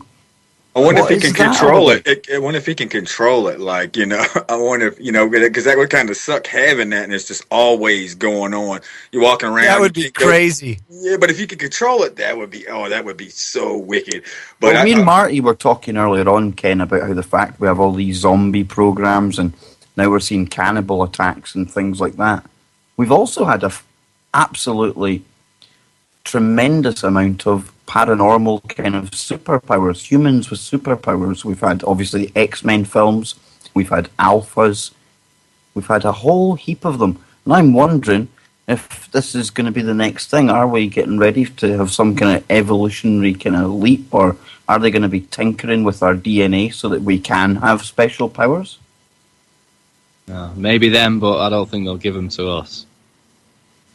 We have to engineer ourselves. That's the thing, Wouldn't it be cool? Well, of course it would be cool. But I would have the power to wake people up. Just roll up a ball of light in your hand. But you already have that power. Exactly, that's what I'm talking about. It's metaphorically that superpower. Just you just want the big ball of flame that just goes and whoof, and that's it. And definitely, man, with my kilt on, riding my horse, face painted blue, and my balls of fire. Oh, did I just say that? The balls of fire. Night time. Oh my gosh, you got so funny. So one thing I do want to bring up, since it is Freaky Friday, and this is a real legitimate scientific thing. You guys seen the snow in Buffalo? Oh, wow, man. What is that all about? Okay, they're expected to get another 3 feet today. Listen, Joe, the UK, and Marty is a driver by trade. Marty, there's 74 odd inches in one day over there. What would 7 inches do to your job? Oh, game over. Stranded. This country comes to a standstill, Joe, with less than 10 inches of snow. So I don't know how these people can actually cope over there with that. They just got the roads cleared today. And now they're getting another 3 feet. That's it's unbelievable. But what it speaks to is our changing climate. And when I say climate change, you have to remember that terminology, the water's been really muddied on purpose about this, because they don't want you to understand where this is really coming from, and why we should be like these better stewards of the environment. It's not leading to warming and everything else like they say it is. It's not only that, Joe, but we had a guest on Monday night, Luke Edwards, and he was on talking about preparedness. Now, we were looking at apocalyptic type scenarios, but here you go, just a winter storm, and anyone who has done any basic preparedness right now, they're at a serious advantage to anyone who laughed at doomsday preppers. Yeah, and they're actually talking about power outages here in the UK and saying that it could be the worst winter in a century. Yeah. So, they're talking about that here as well, guys. Polar vortex. Well, not only that, but the electrical grid being so taxed already. Now, as far as your guys' electrical grid over there, I mean, are you in any danger of rolling blackouts or anything like that? Well, what they've actually said, and this worries me, is they're talking about brownouts. What they're going to do is they're going to limit the actual amount of voltage, and it will just dim the lights, but it will wreak havoc with the likes of computers and electrical equipment. Yeah, you're going to have a power conditioner. And growing up in the Highlands, Joe, I was used to having power cuts for days on end, to be quite honest with you, because we were quite remote. It would take a while for the hydroelectric to even find the fault. But the likes of even talk of rolling blackouts and brownouts, no, this is something pretty new. Yeah, and it is here in the United States as well because, we've been, the American people have been living high on the hog for a long time, really have. And we've really neglected the whole power grid. We've neglected to advance the technology past what Thomas Edison and Nikola Tesla invented well over 100 years ago. So shame on us, first of all, for not doing what we have to do. Shame on the powers that be for repressing that technology. But it is what it is now. If you have a problem like that over there, Kev, the first thing you should do, and they're not that expensive, is if you like your computer, you just buy a power conditioner. And basically, sometimes an uninterruptible power supply, will act also as a power conditioner. You just have to check it out and make sure you get the right one. But what that'll do is that'll smooth out that power. If you have a voltage issue or you have voltage fluctuations, it compensates for that. And it uses its battery backup for that. So it charges while it's plugged in, but it also conditions that power using that battery that's in that uninterruptible power supply. Well, thanks for that, Joe, because I didn't actually know that. And I think anyone listening out there, if you're in the UK, in fact, if you're anywhere, that's a bit of good advice, something to look into. Thanks, man. Yeah, no sweat. It's something that, a lot of people neglect, but that it's so important. These, as technology advances, a lot of things like power spikes will wreak havoc on these sensitive components.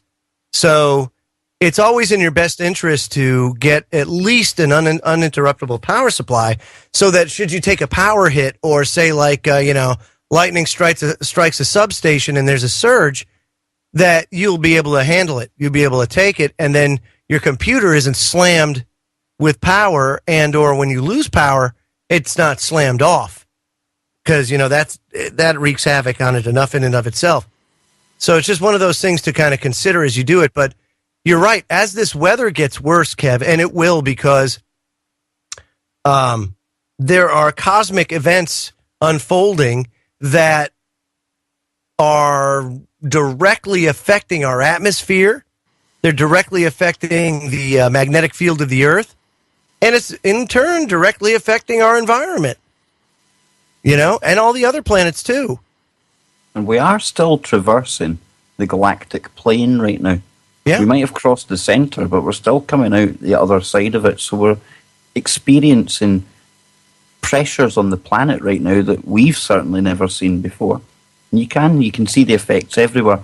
And we're being warned of this weekend our temperatures are going to dip because the jet stream, something that I've been looking into from 2010, I believe it was, at the time of the Gulf oil spill, that's acting so erratically right now that similarly to your polar vortex, our jet stream's about to shift south and we're going to get this cold snap coming. And we've had people... Isn't it already cold out there? It's not cold yet. No, it's not as cold as my mum's area up in the Highlands. They had their first frost last night. Oh, really? Just dipped below zero, so that's it starting now. Yeah, but over the past couple of years, Marty, I don't know if you'd agree, but it seems a lot milder in the winter. Yeah, it really has been the last couple of years, but the couple of years previous to that was absolutely tremendous. I'm that talking was when it was like minus 27 and things, wasn't it? Oh, I remember that. Yeah, I remember when you guys were going through that, Kev. That was some crazy stuff. Yeah, when you looked at the actual satellite map, Marty, it looked like we should have been attached to the Arctic Circle or something.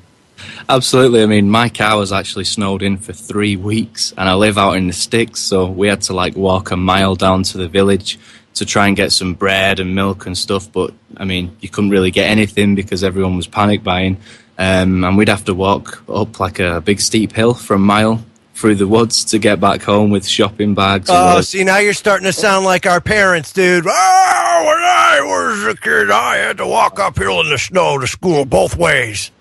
But it's like a blizzard, with the wind, because it's such a big... It's almost like walking up a mountain, I swear, if you've seen kind of where I lived. Yeah. But yeah, I'm not looking forward to this next year. Let me jump in, folks. Let me jump in. We have got a caller on the line from Tampa, Florida. And I really do wish I was in Tampa, Florida right now. I so wish I was there. But welcome to the show. Hey, how you guys doing, man? I really love both of your guys' show, especially on tonight. I'm going to try and make it quick because I know you guys are running a little low on time here. You know, and I'm going to drop it into the woo and ancient aliens and all this kind of stuff here real quick. You know, there's the light and the dark. The light came to Earth, seeded it, and created a free will zone. And apparently, you know, the light and the dark, you know, throughout the universe or galaxy, they have their zones, like countries have their own control over various areas. The light seeded the Earth, made it a free will zone. The dark came in, they fought a brief scrimmage. I guess you could relate that in the Bible to Adam and Eve. And so the dark came in, you know, the Anunnaki were teaching, blah, blah. Dark came in, they won the battle, and they re-engineered us to get rid of a bunch of our chakras and to basically, you know, turn off, you know, our telepathy or whatever you may want to call it. I guess back in, you know, with all the prophecies talking about 2012 and everything else, they were supposed to come for us. Now, this is all stuff that, you know, I've just kind of picked up. But they, you know, if you look at Google Sky and you see, you know, various areas, just spend an hour looking at Google Sky, zoom in on various places, and you'll see all kinds of crazy stuff. I mean, almost, it looks like there is almost a war going on for, you know, the Earth. I mean, what do you make of these areas that stuff that can't be explained? What do you make of these areas that there's actually stuff black that can't out? be explained going on out there. Man, I wanted to get your guys' opinions on it. Wow, yeah, I've seen some of that crazy stuff on Google Sky, all kinds of mad colours and really, really strange stuff. You, like the caller says, you have to really zoom in to see some of this stuff. But it's but think about this. Okay, so we're transitioning from one age to the next, right? What does that mean? Does anybody know what that means? I mean, because let me say this, you know, from an astrology standpoint, there's some very deep stuff that astrology is very valid with, especially like, for example, when you're born, if you're like I'm actually, you know, if I look on the horoscopes every day, I fall under Sagittarius, but I'm actually a sign called Ophiuchus. And, but if you look at like the character traits for people that know astrology and the signs, man, I mean, I fit the mold. You know what I mean? Sagittarius, that kind of stuff. Very interesting. Yes, I'm part of the 13th house. Yeah, that is the 13th one. That's the one that they actually got rid of, wasn't it? Yeah, I'm part of that. Yeah. Wow. Yeah, and when they made that change and actually added I guess there was then the 13th, but when they got rid of it, they brought it back. Apparently when they did that, my birthday is the split line between Virgo and Leo. So apparently I should have traits of both, but it makes me curious, you know, if nobody knew about the 13th, you know, how many more are there that are unknown? And where does everybody truly fall? Ooh. Very, very true. That's deep. Wow. Well, caller from Tampa Bay, I got to tell you, man, that was an awesome call, and I want to thank you for calling in because it was awesome. We're going to be going to break, so we're up against the clock, and I'm gonna let you go, and we're gonna kind of transition here to the break, fellas. So we got one more hour to go here on Freaky Friday, and we certainly are not going to disappoint because, man, that caller just energized me as far as that's concerned.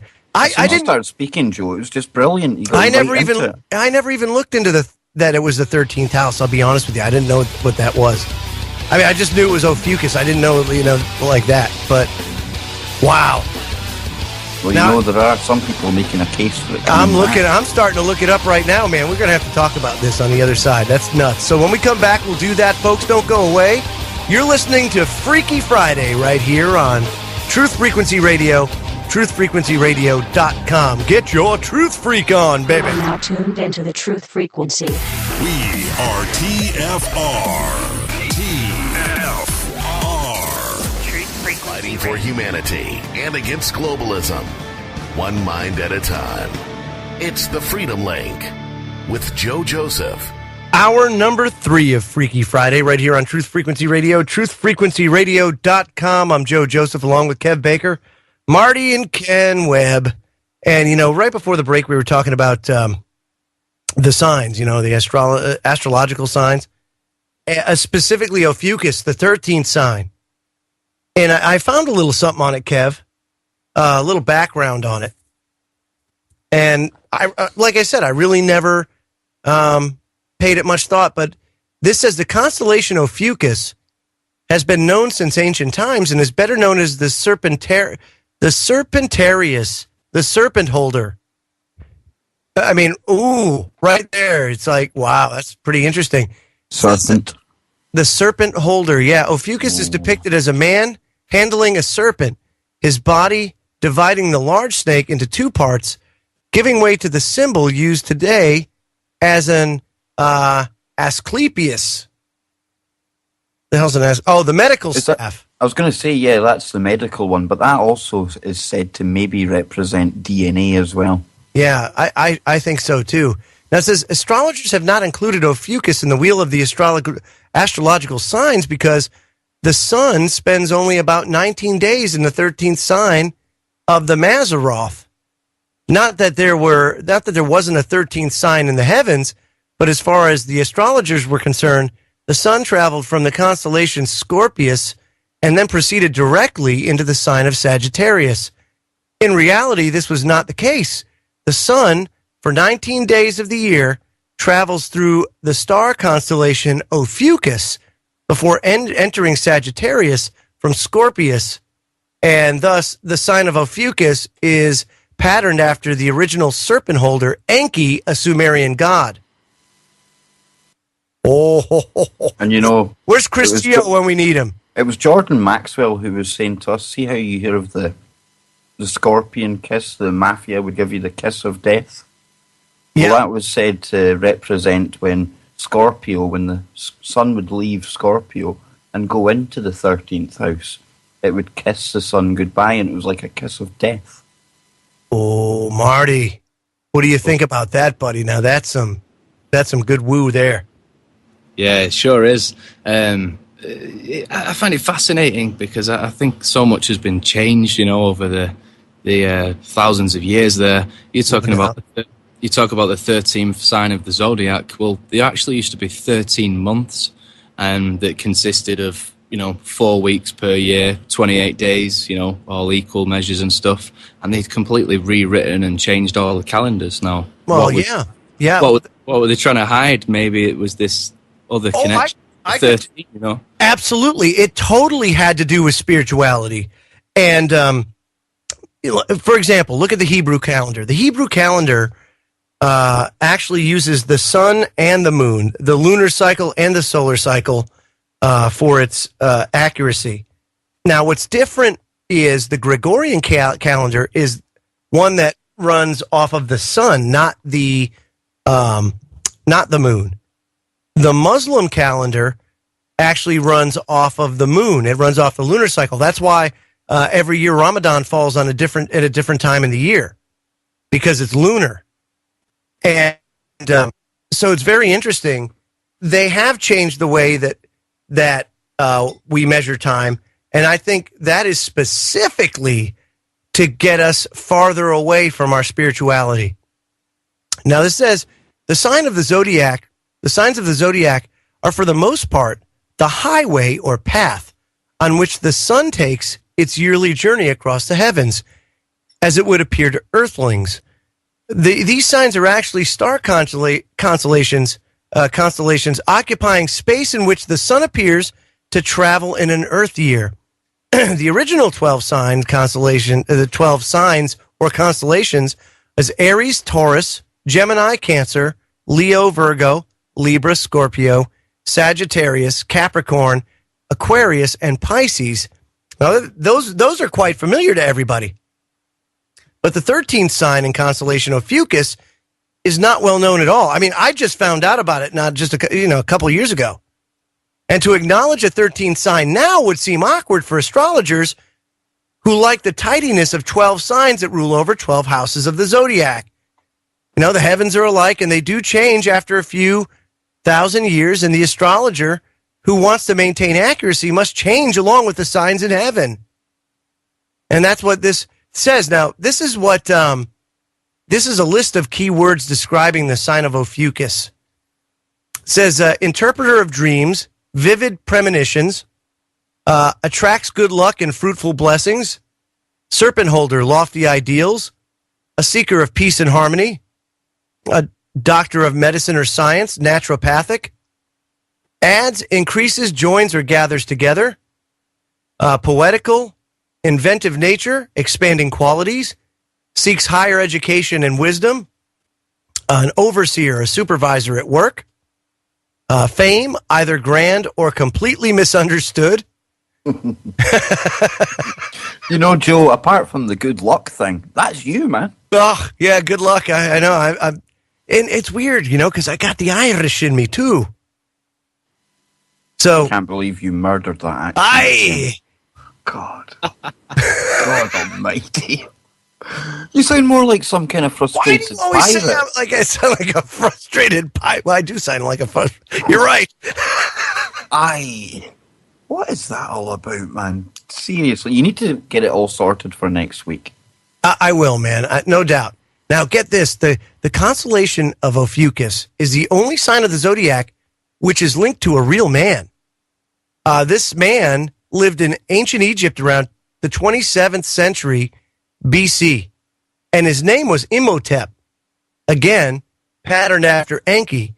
Now, many of the same attributes of Imhotep can be also found in the biblical Hebrew man, Joseph, son of Jacob. Imhotep is credited with many accomplishments, including the knowledge and use of medicine. And it said of Imhotep that he brought the art of healing to mankind. The symbol of any name, the attributes are still all the same, you know, the symbol of all that stuff. And the attributes of the serpent holder was like I was listening to you below, or before, which was, you know, the interpreter of dreams, yada, yada, yada, yada. So it's very interesting. If you go back and you look at the sign that you were born in, and then you look at how astrologers over time have interpreted it based on ancient knowledge, you'll find that they're very, very accurate. Very accurate, like scarily accurate.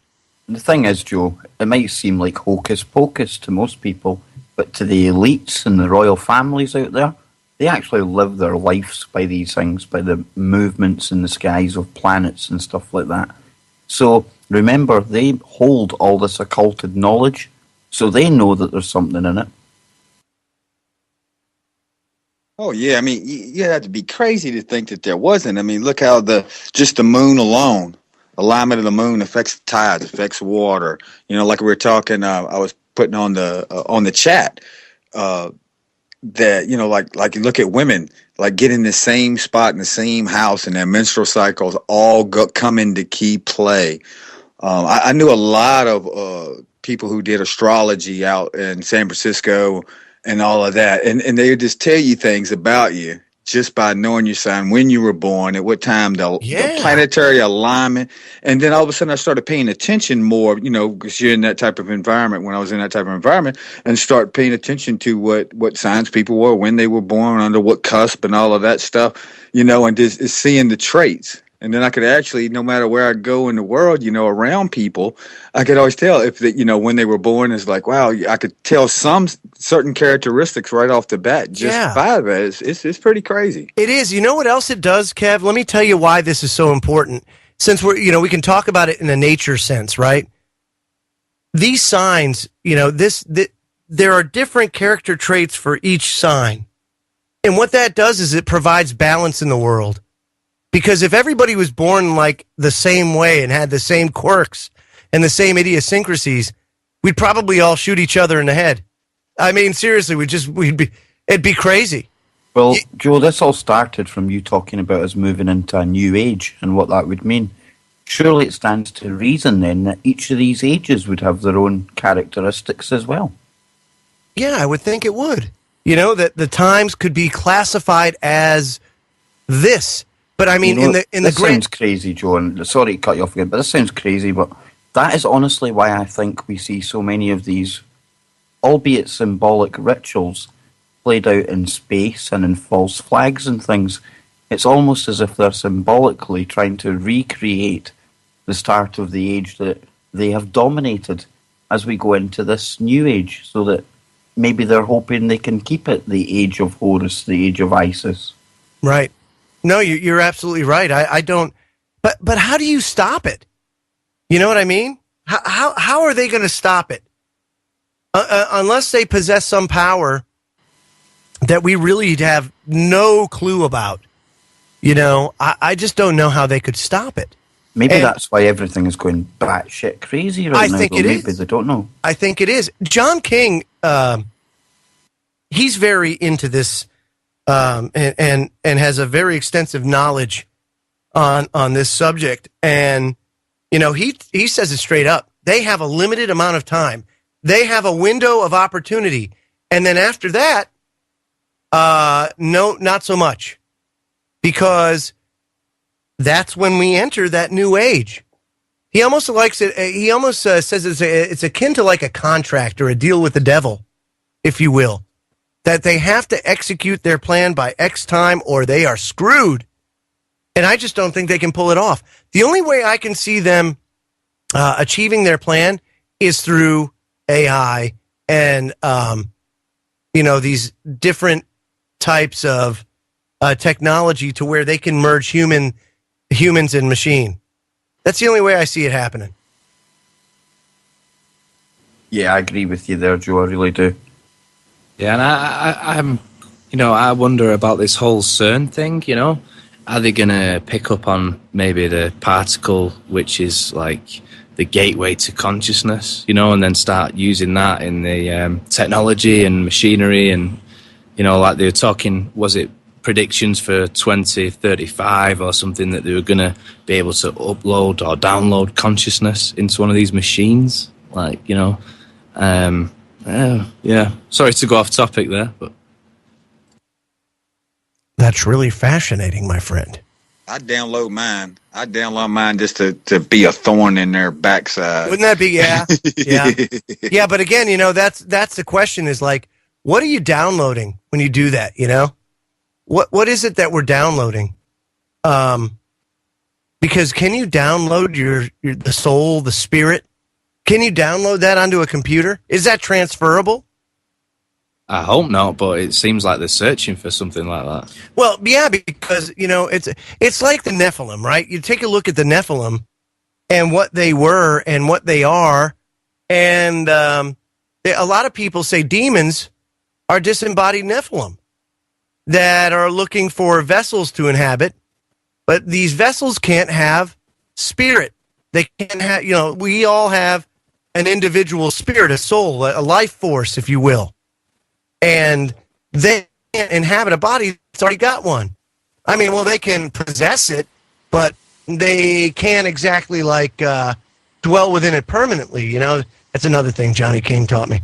And so, needless to say, they need these soulless bodies. So if you do that, then think about like cloning, right? If it's a clone, does it have a soul? Does it have a spirit? You know, these are all really deep things to consider. And here we are screwing with that technology, guys. Well, I'm just wanting to actually hang about on these zodiac signs right now. Oh, you got me thinking, Joe. You really got me thinking. So I've checked out Cancer, and it's saying here that Cancer is the fourth sign of the zodiac.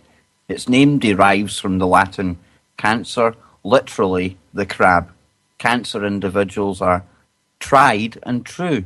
They tend to cling to tradition as though they were part of it, yet their moods and even their purposes may become as changeable as the sign's ruling celestial body, which is the moon. Thus, such self-contradiction is understandable, given that it is part of the Cancer person's innate nature.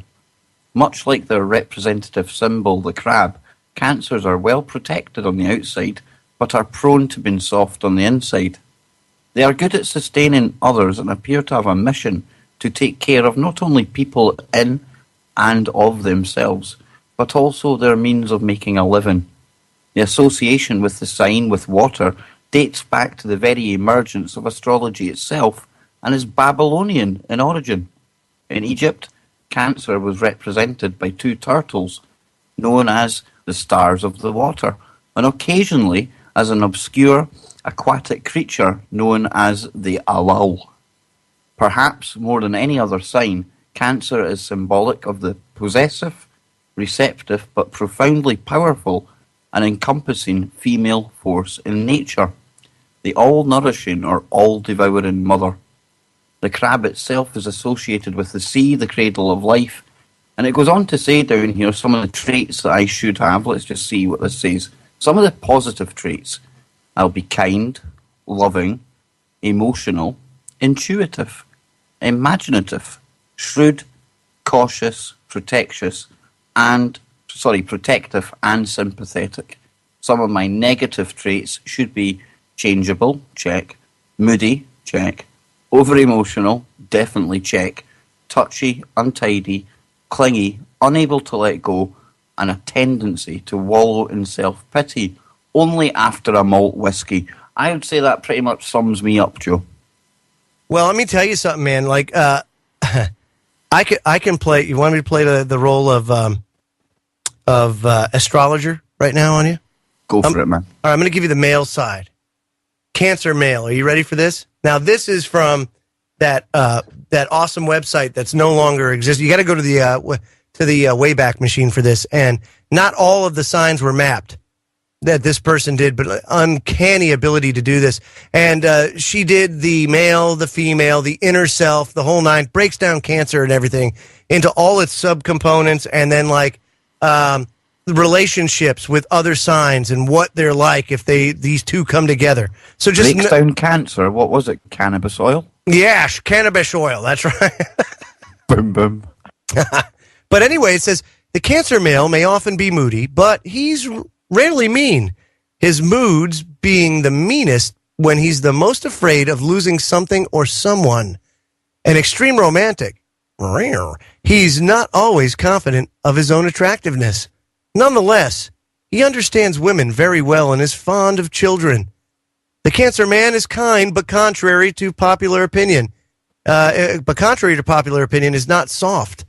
Basically, this is a one-woman man who will sulk privately for days when his feelings are hurt and is best left alone when he is down. Too much sympathy tends to make the Cancer male brood.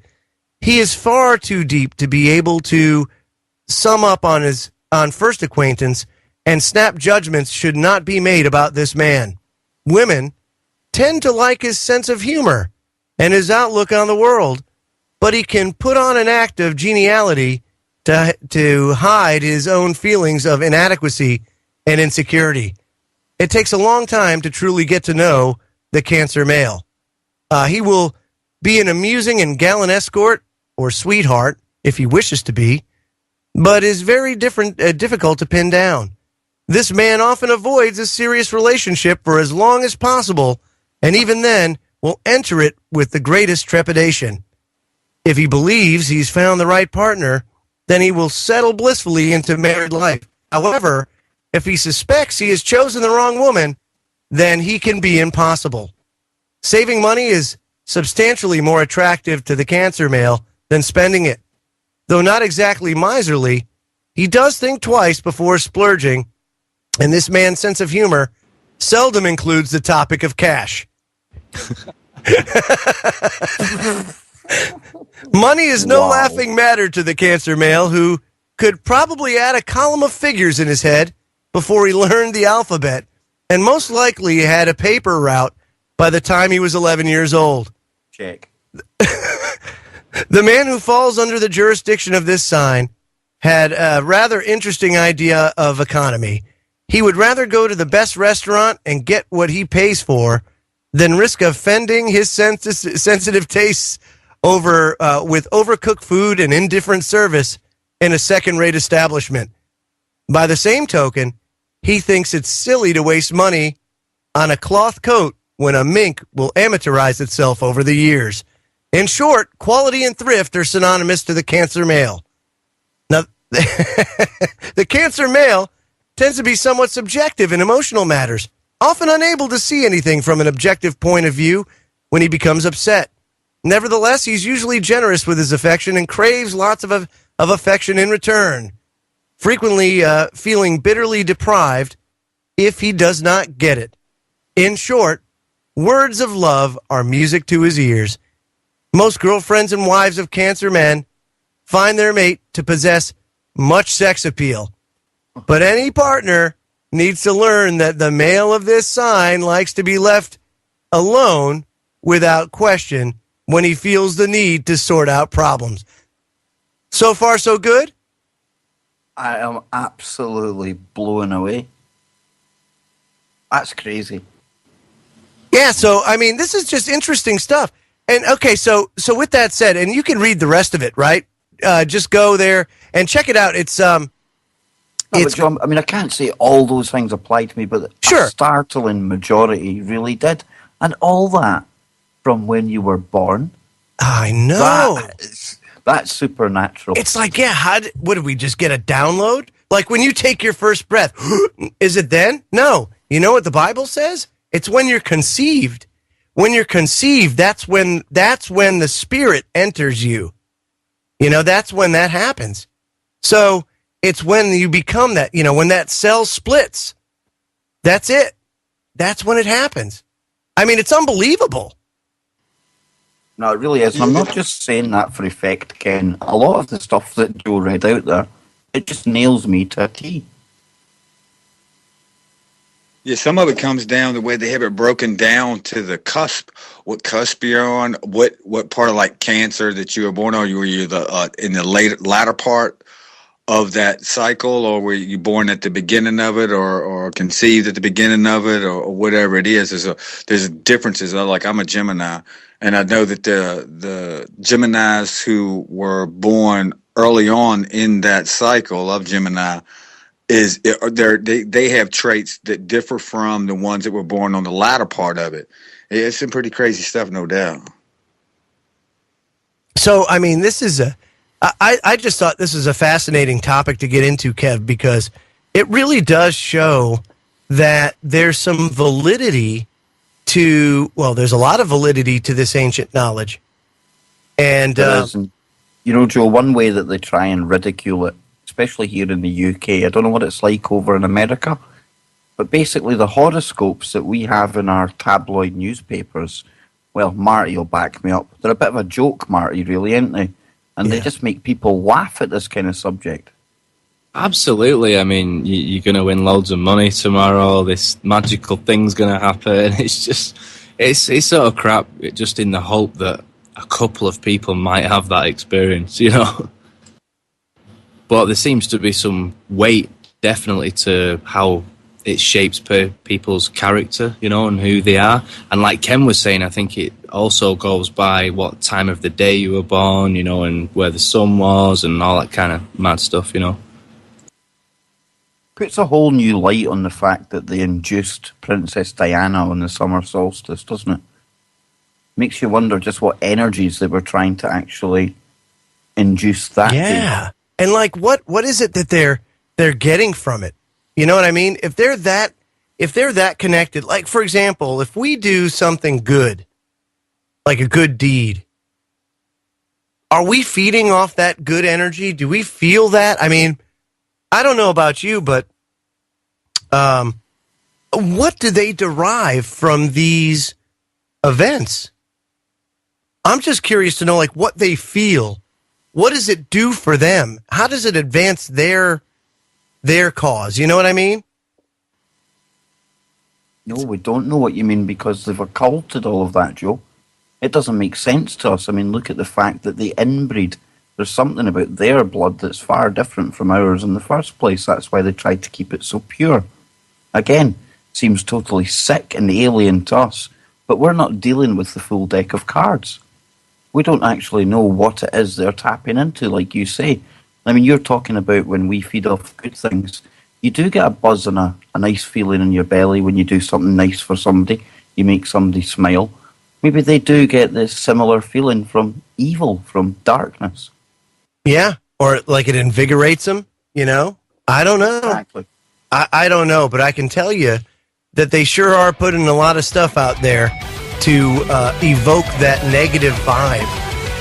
And that's what's so dangerous, folks, and that's why we have to maintain that positive energy, that positive outlook. The glass should always be half full. The silver lining is in every cloud, if you will. We'll be right back. Final segment of Freaky Friday coming up right here on Truth Frequency Radio, truthfrequencyradio.com. Don't go away. You're listening to the Truth Frequency Radio Network. No hate, no hype, no fear. Welcome back, everybody. Final segment of Freaky Friday right here on Truth Frequency Radio, truthfrequencyradio.com. Kev Baker in the house with Marty and Ken Webb and myself. And boy, where are we going from here, Kev? I'm going to... Actually, you know what, Marty? Where are we going from here? Great. Yes, it's your turn. Well, how about that? What was it? What about Manchester United? Yeah. The phones are open. The phones are open before we get Marty's bit of woo. We need people to phone in for this last segment. We'd love that. 1-866-37 truth. Yeah, or 87884 instead of the truth. But yeah, did any of you guys see that light, the mysterious light that lit up the Russian skies? Right, let's get into this because we only briefly touched on this.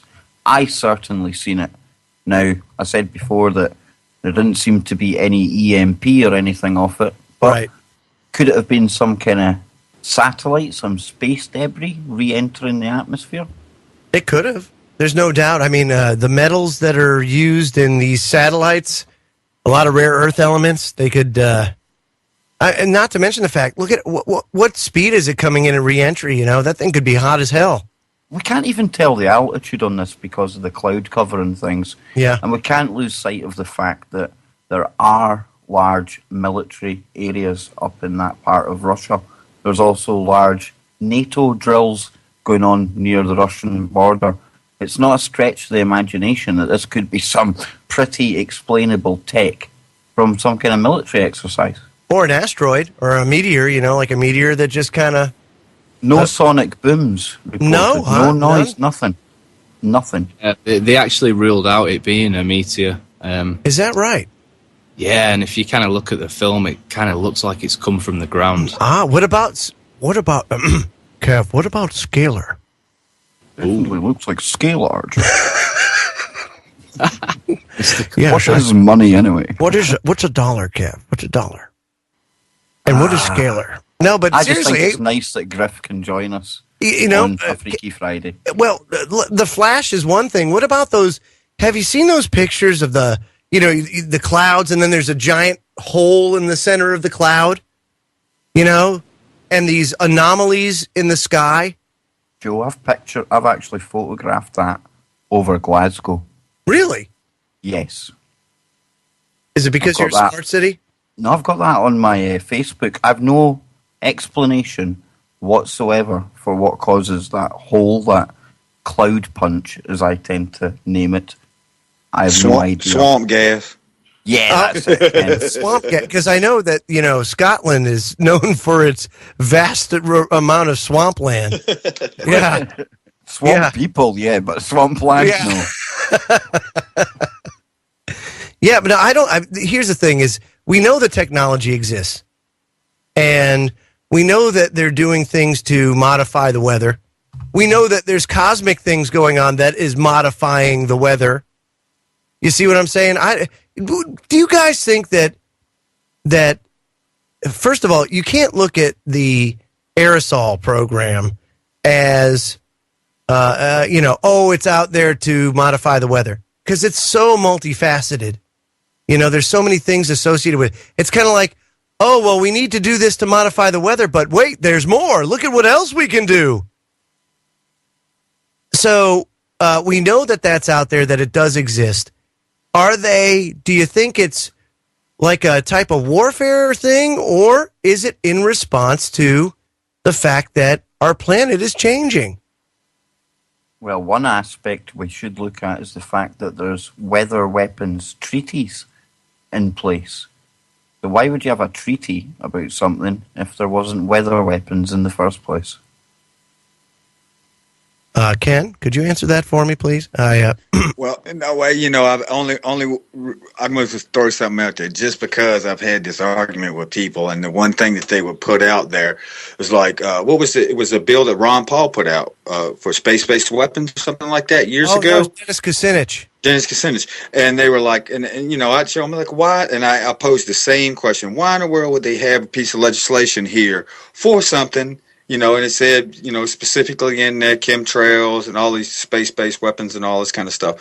And they were like, that was for the future in case they came up with them, is what they were saying. But I think that ain't no telling how these terrorists do it. They are always using it for, like you said, Joe, multiple reasons. If you see one day, here's a bunch of chemtrails and stuff in the sky, and then it's like, or any of these other anomalies, what is it today? I mean, it could be anything. That's how they work. And who is it? Telling is it the military? Right. Is it? I mean, what group is actually doing this? Because there are probably tons of groups using it for different purposes. No, you're absolutely right. If you look at the technology out there, like for example, HAARP. People think that HAARP was it, and HAARP was a very small component of this whole this technology, I guess you could say. It was kind of Mickey Mouse in nature, the HAARP array up in Alaska. If you go to Tom Bearden's website and you start taking a look at some of the presentations and some of the diagrams of some of these scientists and these peer-reviewed works of these scalar antennas and scalar arrays, they're nothing like that. As a matter of fact, they look very almost futuristic in nature. Not like just a bunch of and almost like a clothesline, if you will, because that's kind of like what HAARP looked like, a giant clothesline where you can hang a bunch of clothes. And the power and the destructive capability of longitudinal EM and scalar is unimaginable, because unlike HAARP, and HAARP was RF, that was radio frequency. Yeah, that was supposedly to communicate with deep sea subs, right? That's the excuse they use anyway. That's extreme low frequency. That's ELF. Now, those arrays, like VLF and ELF, those are unbelievable communication systems that require an enormous amount of power. So much so, like the ELF, there's an ELF station, I think up in Maine, there's one of them. I can't remember. It's right on an island. And the power generating station there are two giant diesel generators. And when I say giant, I mean huge, like 4-story high diesel generators that power these arrays. And they actually have to have tankers come in with diesel fuel to operate it. And the reason why is because these diesel generators give the type of power that's required to operate these older amplifiers that are in there that can generate that much power, because the larger the wave, the harder it is to push it. So you need more power to push it.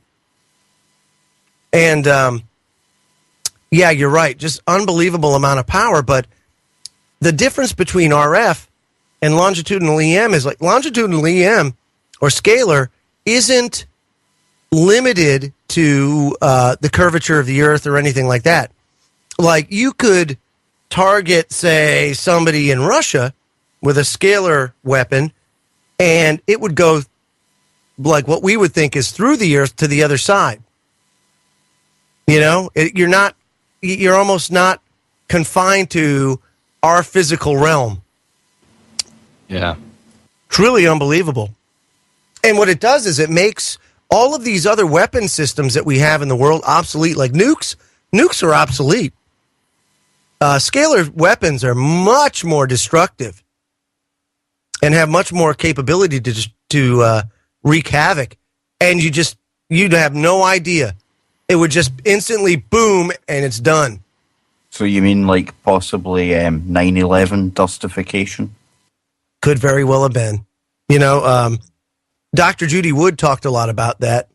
And her book actually has a lot of valid stuff. You know, people say, oh, that space-based weapon thing again. Scalar does not have to be space-based. See, we think about things like we think of laser weapons or direct beam technology, you know, things like that. But scalar doesn't operate that way. There's no beam. It's not a beam. And a scalar wave bounces between our 3 space and the time domain. And then when it's when it bounces back and forth, it pulls energy back with it and it gets stronger and stronger. It's unbelievable, man. I mean, if you go to, like I said, Dr. Tom Bearden is a great, he's got some videos on YouTube, some video series where you have to have like a little bit of a background on the woo to really start to get into this stuff, you know, like the science, because he hits you heavy with a lot of big, a lot of heavy physics, you know, Kev? But just think of that, a wave that goes from our 3-dimensional space into a 4th time dimension back again. Yeah. Wow. It makes me think of when you mentioned Tesla earlier on, Joe, and I honestly think that was a fork in the road for humanity. And you know, when you look at types of physics, and this one in particular, if we were to go down that kind of road as well, what a game changer that could be. But I don't really know if it could be used for any good or not. It just seems to be the destructive power of it. You know, that's the thing is human greed and human corruption is just, how do you escape that? You can't. It's just that human flaw. It's really interesting because, you know, I look at myself and if I had that type of technology, I would use it for good, no doubt. You know? But who's to say? Because we don't know what kind of things you're going to be up against or how people might interpret your actions. You know, that's the thing. You may be viewed upon as doing something wrong or evil or nefarious or corrupt, you know, in the eyes of others. So it's hard, but I can tell you I would try really hard to take that technology and develop it for the benefit of humanity, not to its detriment.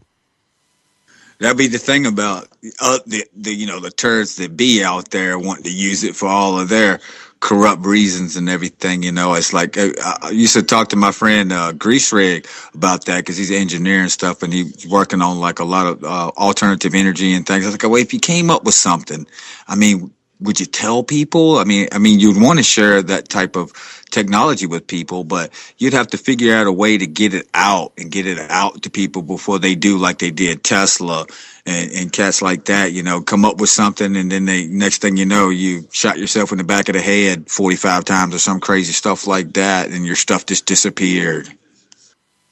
Yeah, you grab the nearest nail gun and start taking it to yourself, Ken. Exactly. You wouldn't announce anything that you found if you had any sense, would you? There'd have to be a way to get the information out there, you know.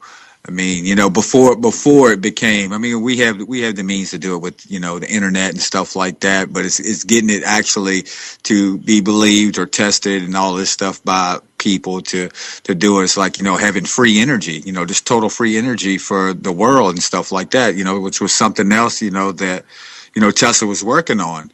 Free wireless like energy kind of stuff. The concept of it sounds pretty good and stuff, but like he ain't gonna make no money off of that. And they're like, wait a minute. And Tesla as well, when you think about some of the stuff he was into, there's even stories out there that the Tunguska incident, taking us back to Russia and lights in the sky, but the Tunguska incident could even have been a demonstration of what Tesla called his death ray. Could you imagine if that's what it was? It certainly it fits. I could make a case for it being that, Joe. I certainly could.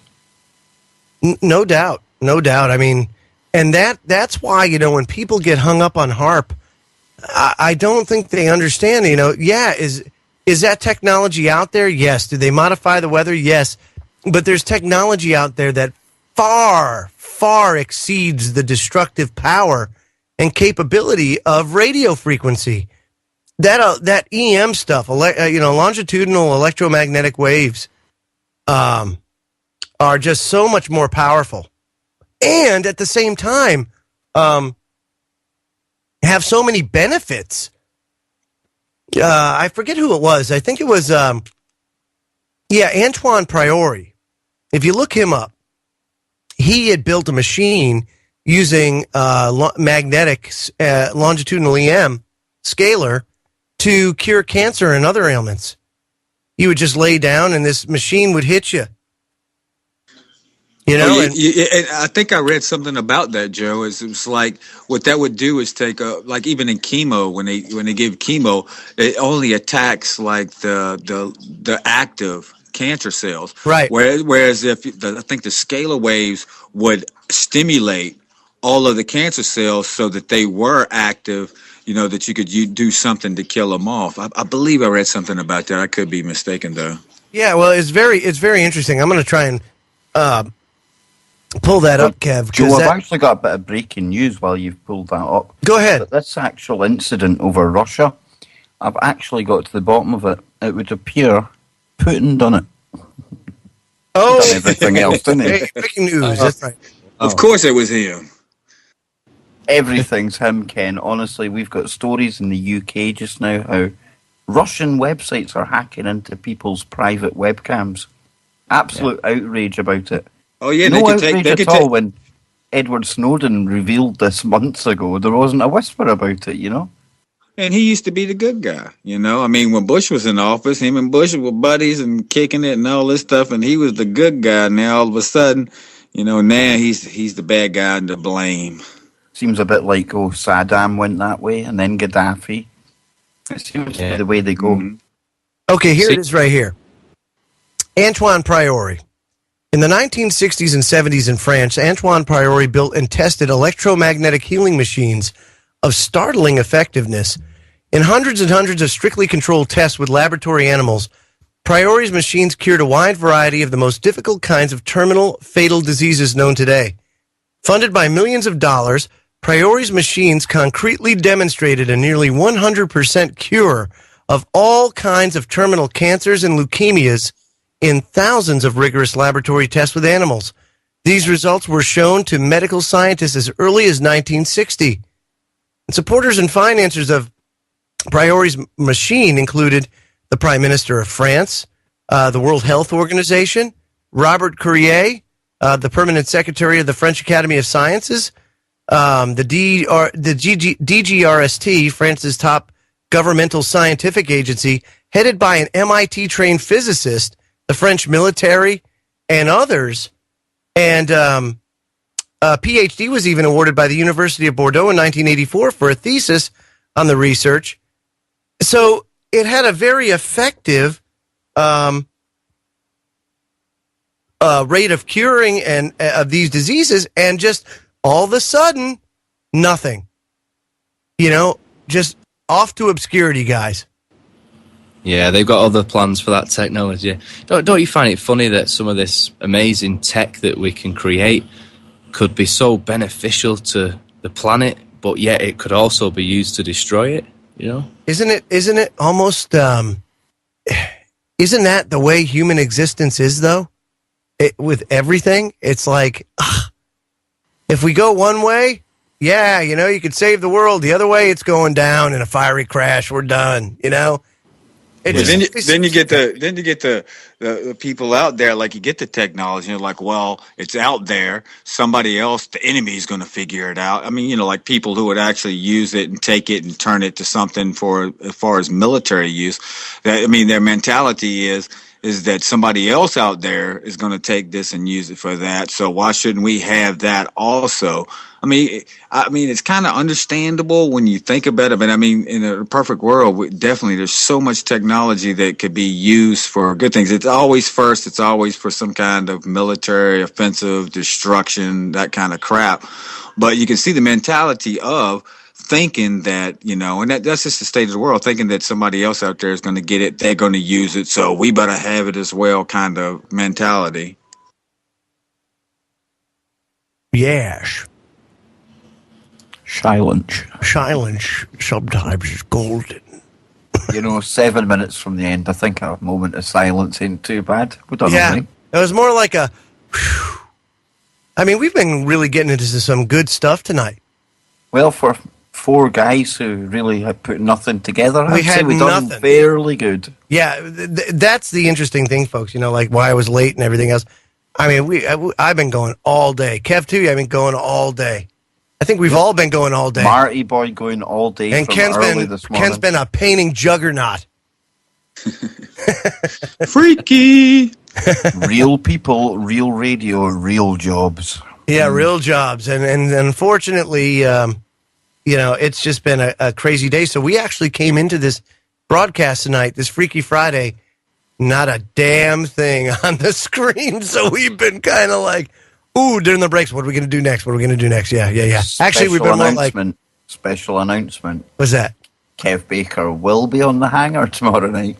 Oh, yeah. Get out of here. Oh, yes. And we've even got stories ready. If we can come on. Really? Yeah, if we can come and play in your play Oh, yard. would you stop with that? Well, we're just the new guys. We're still the new guys on the network, kind of, aren't we, Marty? We're just the beginners compared to you big powerhouses. Yeah, no, but we really appreciate it, and we don't want to hog it because, of course, there's many hosts. 5 nights a week is enough with us guys, Marty, innit? It is, absolutely. No, you're at... Hey, man, it's going to be a good night tomorrow night, then. I'll have to see if I can get Gio to make 2 weeks in a row. Oh, yeah. Yeah, so that'll be good, nothing like following up Freaky Friday with a little Hangar 18. Especially after you going there early tonight with my sheep story, man. I know, sorry, man. I had to use it. We've got more stories, don't worry. Yeah, there's plenty of sheep stories out there, I'm sure, Kev. You could probably fill a 2-hour Hangar 18 easy with your sheep stories. I reckon I'd probably get about 15 minutes in and then I'd get at the door. and that would be the farmer coming to confront him over the missing sheep. That's right. See, I've been listening. I knew I'd get you, Mr. Baker. Yeah, that's right. No, I gave that up years ago. Shut it. So no more Velcro gloves? None? No, I gave them away. Okay, just checking. Whistles is making good use of them right now. Oh, really? Is that what he's doing? Yeah. He's rustling with some sheep, man. Who knew that he was a sheep herder? He was Hitler earlier on. Well, because he kind of looks like it. I got to tell you. You put the little mustache on him, throw like a wig or a hairpiece on him. I think he could pass. Johnny Whistle's the night porter. Can you imagine something goes wrong in your room about 4 a.m. in the morning and you phone up for room service and you're met by Johnny Whistles? Awesome. Hey, what did you think about this story out of the Irish Examiner about a father's body parts used as a TV stand?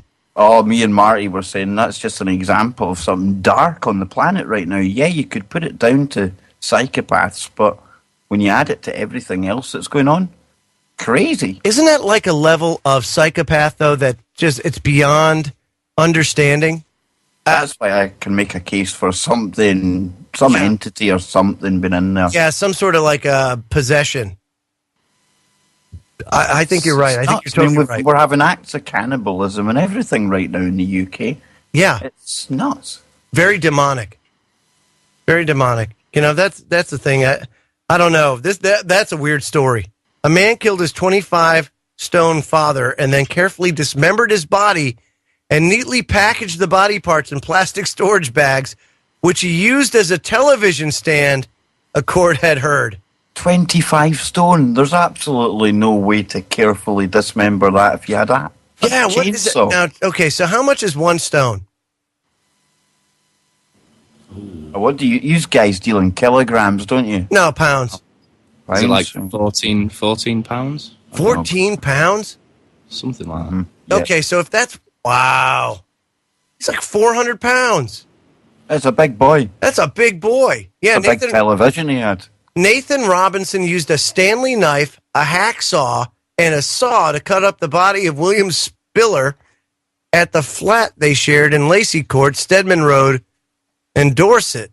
Said the 28-year-old is on trial, accused of murdering his 48-year-old taxi driver, the 48-year-old taxi driver, which he denies, and turning him into a TV stand. Said Joe, a neighbor who lived below the pair, Kev, saw pink liquid was dripping through the ceiling of his bathroom.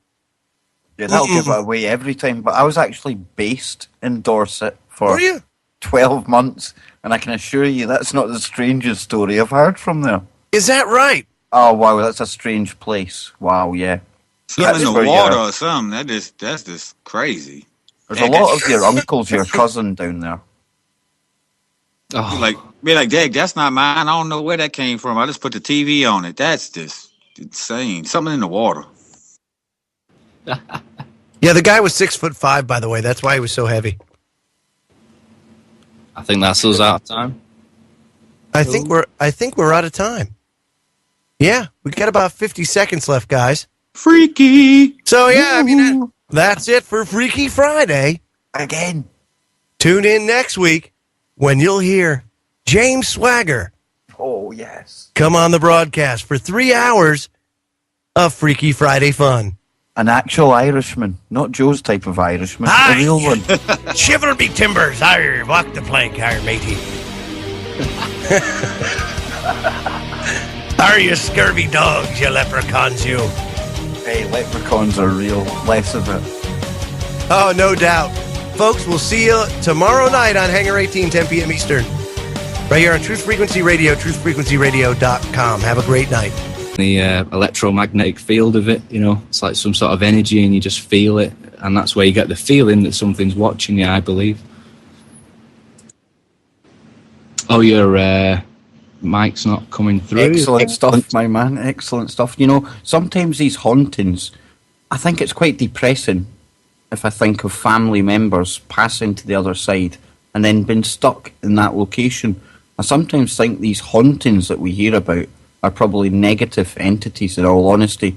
And you know, some of the stories that we've been looking at just pre-show, Marty, it's no surprise to me that some of these houses either do end up haunted or just the stigma that's attached to them will leave people thinking they're haunted. Now, there was one recent case down in Dorset, I believe, and that involved where somebody actually used their father's body parts to make furniture. Wow. Yeah, it goes on to say that a man killed his 25-stone father and then carefully dismembered his body and then neatly packaged it into plastic storage boxes, to which he later used to make a television stand. And it's just like, what is going on? You know, and he was like living there and he was paying the rent and just doing everything that he could, you know, to cover up the murder and sending text messages off the phone and stuff. Clearly, you know, a sociopath to say the least, but you can imagine that this level of trauma would actually probably cause some sort of, let's say, spirit that's not very happy, you know.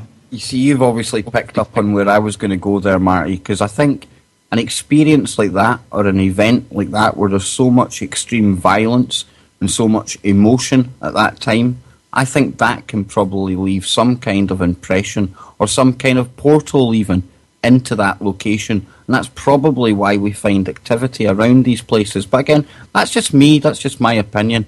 But that case there that you brought up, that's not isolated.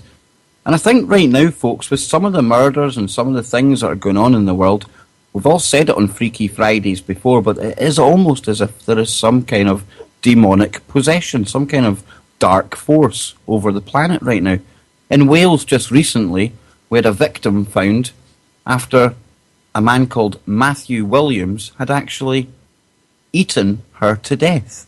This was an act of cannibalism. And this story goes on to say that a young woman was found dead in a halfway house in Wales this month, sustained serious neck and facial injuries after suffering what is believed to have been an act of cannibalism.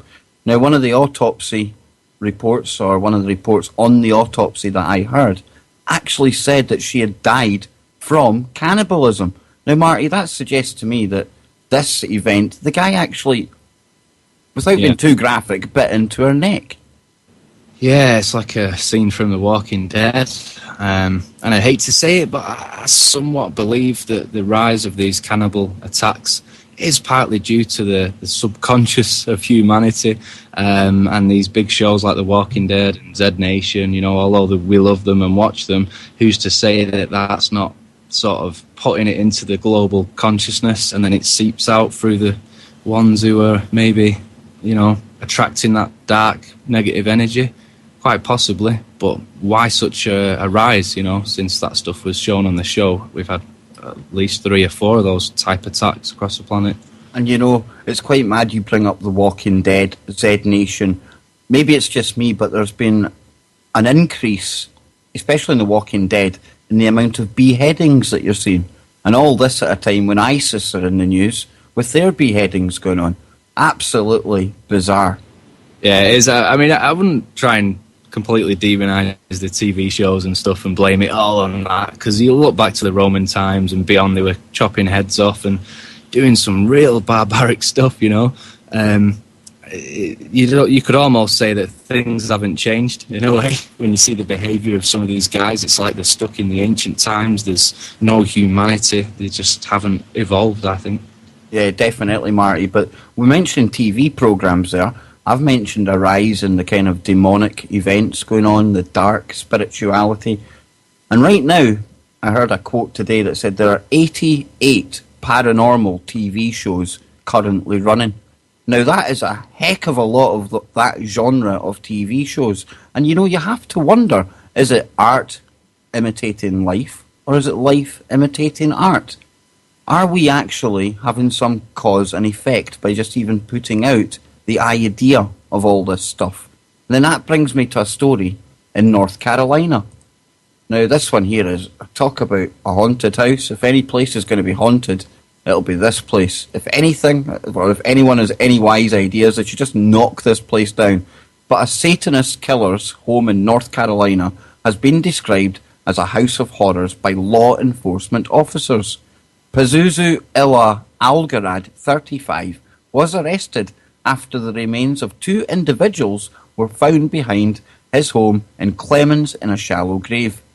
The North Carolina Satanist shared the home with Amber Nicole Birch, 24, who claimed to be his wife. Cynthia Lawson, Pazuzu Ilala Algrad's mother, also lived at the same address. The bodies found in a shallow grave in North Carolina have been identified with him also now. And I've got nothing against gay people, but when you look at the strict laws that the church has had, especially the Catholic Church, the fact he's now openly been inclusive of the gay people, and also the fact he's been inclusive of aliens, being God's creation, he's certainly trying to turn things around on its head. Yeah, and you've got to ask yourself for what reason. Are they, because I say they because he's probably just a puppet in the Jesuit order, are they all of a sudden getting a conscience and trying to work for the better of humanity? Or is it part of a bigger plan to actually destabilise the church? Well, I'm cynical like you, Marty, and in this day and age, more people in Britain believe in aliens than believe in God. And if bums start leaving pews, that means pennies start leaving the coffers. So, how better to welcome in all these people who are turning away from the church than to actually embrace atheists into it? and to include ideas that some people probably hold on ancient aliens beliefs and stuff like that, because that could well swell the numbers again. And I was just listening to something today, you know, just a mad statistic, but people who are Catholic, devout Catholics, they have a higher divorce rate than atheists do. Now you go figure that one out. Wow. Well, you know, born and raised, so... It's all right, Marty, you're a Reformed Catholic. I know you're a Reformed Catholic. It's okay. Yeah, I don't really buy into those labels and stuff like that. I don't, you know... I can't say too much because family, you know, and stuff like that, but... It's the same here, man. I live with Anne. She's Catholic. I'm nothing. I'm just me. I'm Kev. I'm human. But yeah, she has a set of rules, and it can be quite a touchy subject, and that should show people that it just divides. It is merely there to cause division. Yeah, I mean, I even cause a bit now and again. I'll point out certain satanic symbols or certain, you know, symbology within the church and be like, hey, Mum, check that out. Do you know what that is? She looks at me like I'm crazy, but, you know, it's just, yeah, gotta... I don't know, you just feel a need sometimes to show your loved ones that there's a little bit more to what they've been told. And sometimes I think it's just like a cultural thing, you know, you've been brought up from a child and been taught it and stuff, and because your parents and the rest of your family are into that ideology, then you have to follow suit. It's a whole shame thing, you know, if you don't. And I think it's the same across many religions across the world. And I think if people just got past that shame thing and just said, hold on a minute, let me investigate this for myself once they get to the right age, you know, and then make their own mind up. I think there's nothing worse than indoctrinating a child into a heavy ideology, you know, and a strict one at that, almost suppressing them. I think that's why you get a lot of the divorces, you know, amongst the ones that are more strict, because you see it across the board in many religions. They're not happy. Even a lot of these arranged marriages in the Middle East, they end up splitting up, and, you know, sometimes bad things happen because it was just an arranged thing. They wasn't in love, you know, and they struggle to live for the rest of their life with that person. So I think there's a few things that are backwards about the world. I mean, I can see why they do it, but no, I think it should be down to the individual once they get to the right age to decide what they want to do, you know. And I think this Pope is going to be this game changer, Marty. I do think he will be the one that announces the discovery of something up there in the skies above us. That in itself, I believe, would rip up Catholicism as we know it today, and maybe, just maybe, lay the foundations for that one world religion. We're going to have our one world currency, we'll have our one world army. Who they'll fight, I do not know, but we'll have our one world everything.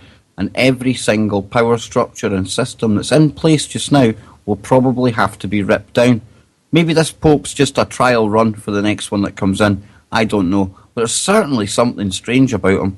You know, sometimes when I hear him, it's quite refreshing because it's almost as if he's speaking his mind, and sometimes speaking sense, which is a bit rare from anyone out of that church. And I'm sorry if that offends people, but that's just how I feel.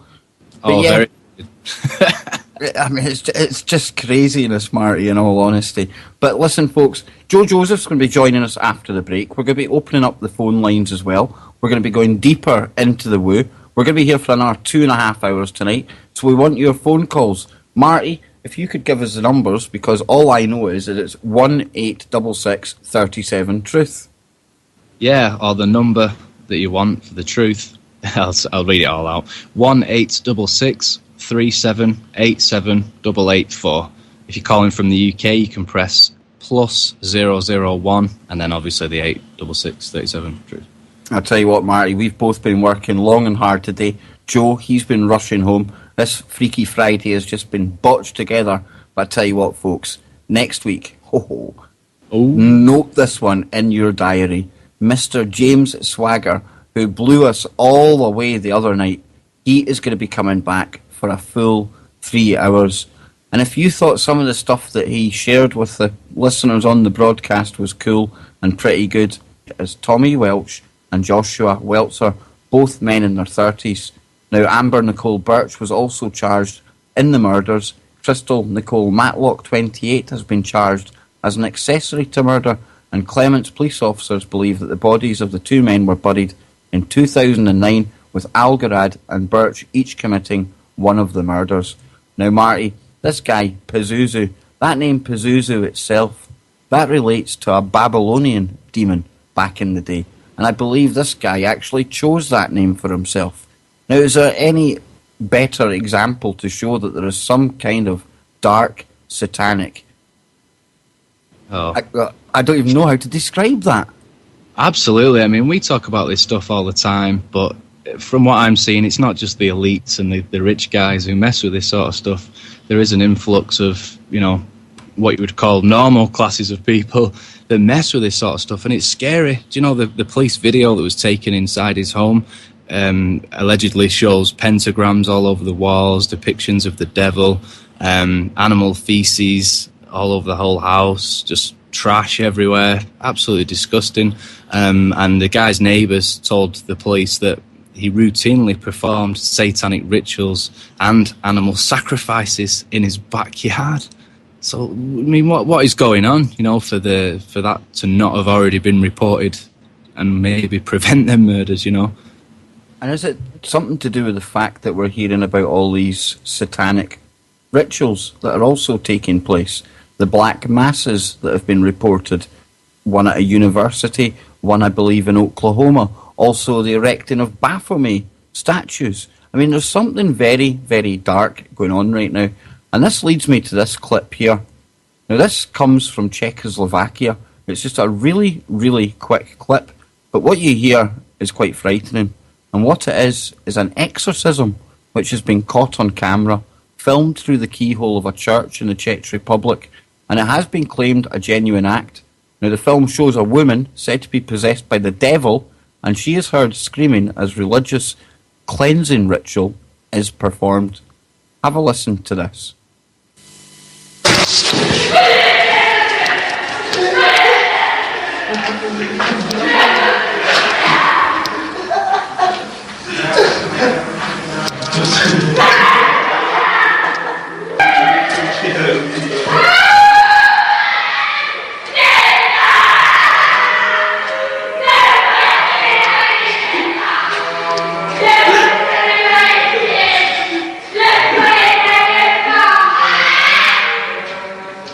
Now, I mean, Marty, that sounds like something out of some kind of horror movie. And you do actually hear the two guys who are filming this covertly. Towards the end, they actually start sniggering. And that's why I've turned that down a bit. You see some footage, and it is a church. It appears to be a church, and there does appear to be some kind of exorcism going on. And all this comes at a time when the Pope himself is encouraging more exorcists to get out there to cleanse the world of the demonic entities that are now taking over. Problem, reaction, solution. Get them out there and then send the heroes out to save the day. You know, and I'm not saying that these are demonic entities and stuff, but you've got to think what is going on, you know, with these cases. I'd really like to see the results after an exorcism to see if this person is really back to normal or whether they were just completely insane in the first place. But again, I'm not discrediting the possibility of dark entities and crazy stuff like that, because let's face it, we've got enough of them running around the planet, so there's probably a few on the other side too. Definitely, Marty. And just to that Pope Francis thing, he's recently expressed his approval of a group of exorcists meeting at the Vatican this week. Now, this came at the start of November, and while exorcisms in which demonic spirits are driven out of a supposedly possessed person may seem a dark practice relevant only on TV screens, they have long been recognised by the Catholic Church and several religions. This week, more than 300 members of the International Association of Exorcists are attending the convention, which is focused on the impact of the occult and Satanism on people today. And this was reported in the Catholic Sun. And this International Association of Exorcists was founded in 1990 by Father Gabriel Armoth, exorcist for the Diocese of Rome, and was formally recognised by the Vatican this past June. So there's definitely the Vatican. I don't know how much weight we can put into whatever they say, to be quite honest with you, But they certainly seem to be playing the demonic card at this time. At the time when they're looking for aliens as well, Marty. Oh, absolutely. I mean, just look at the things that he's actually been saying recently about the Big Bang Theory and God wasn't a magician. You know, he didn't just... it wasn't just a magic trick and everything was created into existence. And he's basically going with the whole Big Bang Theory and it's like he's kind of been put in there to, you know, rip the church down, you know. And isn't that quite interesting when there was so many people talking about the Petrus Romanus prophecy, the fact that this Pope that we see just now would in fact be the last Pope? And I just wonder... This is the Kev Baker Show.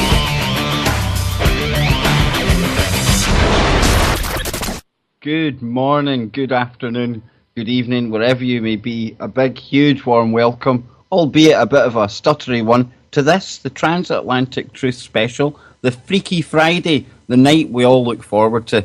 Tonight, so far, it's just myself and Marty. Not much for transatlantic taste to this one, Marty, but at least we are going to take it down the woo hole very early. Now, Joe Joseph will be joining us later in the broadcast. I believe he's at some meeting at his local synagogue or something like that, Marty.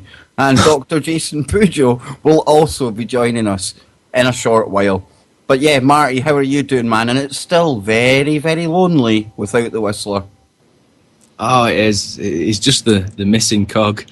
Really is. Looking at the chat here, and it's just...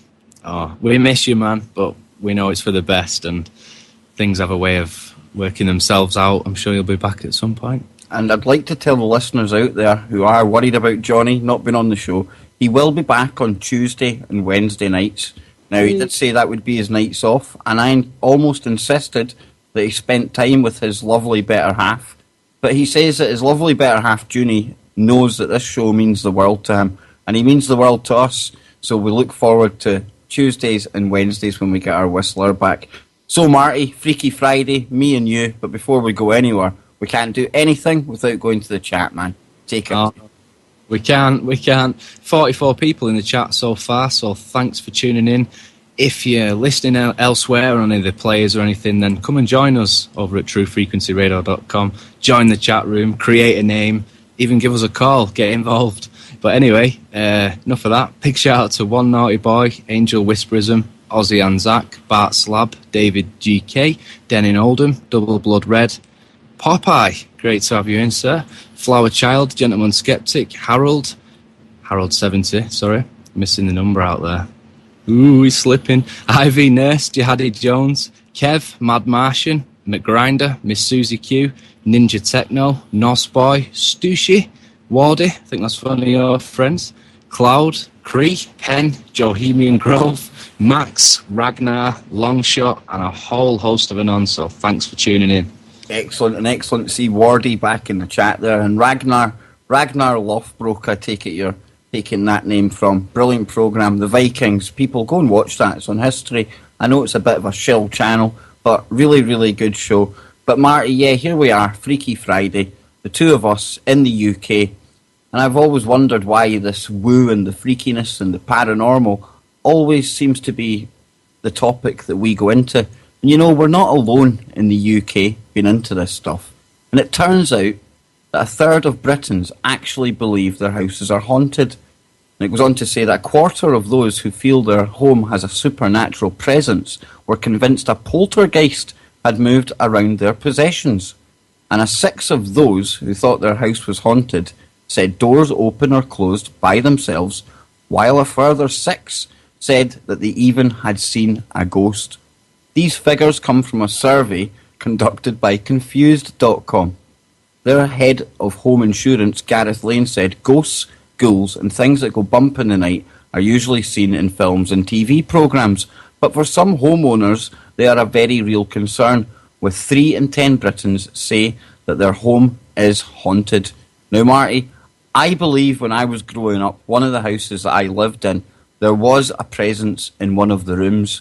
Now, I never felt anything there, but my mum, who is a bit like you, she's a bit more attuned to that kind of side of things, she had a really terrifying experience one night. Now, some people might put it down to sleep paralysis, but what she described to me and what I know now from the research and the reading I've done on the internet, what she described was actually something like a shadow person that actually came into the room. She felt something coming into the room. She didn't see it. She just felt it. You know how you can feel when somebody enters the room? And then she felt a depression on the edge of the bed. Now, at this point, she said she was petrified. She was too scared to even look. Then, this whatever it was actually lay on top of her. And Marty, I wasn't there, but I seen my mum telling this story. And if this is a common occurrence in houses throughout the UK, I mean, have you ever lived in somewhere like that or had any experiences in any family members' stuff? Well, yeah, where I live now, actually, truthfully, this house is about 100 years old, and there's all sorts of rumours, you know, that people have died, previous tenants and stuff. Not to say that that means that there is a connection, you know, to some of the paranormal stuff that I pick up on here sometimes.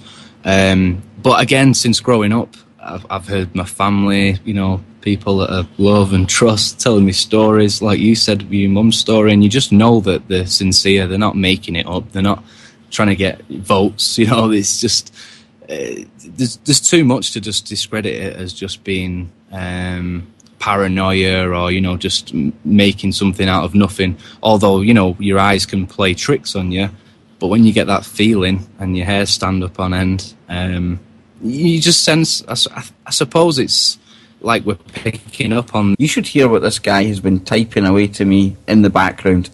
3 hours, Marty, might not even be enough for Mr. Swagger. And I tell you, this was exactly the kind of guest that Freaky Friday is all about. Oh, absolutely. I can't wait to hear his take on the whole consciousness thing. I read a couple of his articles, well, briefly, went over them, but wow, absolutely amazing. He's got such a plethora of work as well. He was telling me he only started out with the intention of doing about 20 podcasts. He's still going about 200 later. He's got books, he's got articles, and yeah, absolutely fantastic. And a big shout out to Johnny Whistles, who should be on his break round about now, I think. He might even call into the show later on. What a bonus that would be, Marty boy. Oh yeah, call in, John. Come on, man. Let us know how it's going. But you know, we were talking about God there just before we started talking about what's coming up. And it just reminded me of this article that the Whistler himself sent me today. And of course, talking of God, that made me think of God particles and whistles. He sent me this story telling me that scientists using the atom-smashing machine known as the Large Hadron Collider on Wednesday said they had observed, wait for this, 2 never-seen-before particles. A discovery that refines physicists' understanding of how elementary particles interact and the forces between them work. Theoretical models had predicted the existence of these particles. Scientists used the collider to smash particles together and then sifted through the results to pinpoint them. Now, Marty, one of the fascinating things when it comes to the world of quantum physics and stuff like this, did you know that every single particle that has been theoretically thought up in the laboratory has eventually come into existence? Now, you also have to bear in mind the power of thought and the fact in an experiment the power of observation can determine the very outcome that you're looking at. And what a note to leave that on just before the break. Don't go anywhere, folks. We'll be coming back and we'll be going quantum, maybe. This is Truth Frequency Radio. The wicked ones obviously under heavy Masonic influence. Welcome back to the second segment of this week's Freaky Friday. I'm your host, Kev Baker. My other host here tonight is Martin Hardy. We want to welcome you all back after the break. Now, before the break, we were going into CERN. I was telling you Joe Joseph was going to be joining us, but the Skype bugs have got a hold of his Skype, and he will be joining us in just a moment. So, Marty, we're going to pass the time and get back to CERN when Joe joins us. But you played me a very, very creepy clip the other night of a certain character that we here on the Kev Baker show we spoke about at length. Oh, yes, the one and only Russell Brand. Oh, talking of freaky. Yeah, the Pied Piper himself. This is him actually reading out an insert from one of his children's books, and they're actually called The Pied Piper of Hamelin. But just check this out for freakiness. Hello, as you know, I'm Russell. I'm reading now from my book, The Pied Piper, written by me, illustrated by Chris Riddell, the amazing satirist and children's book author.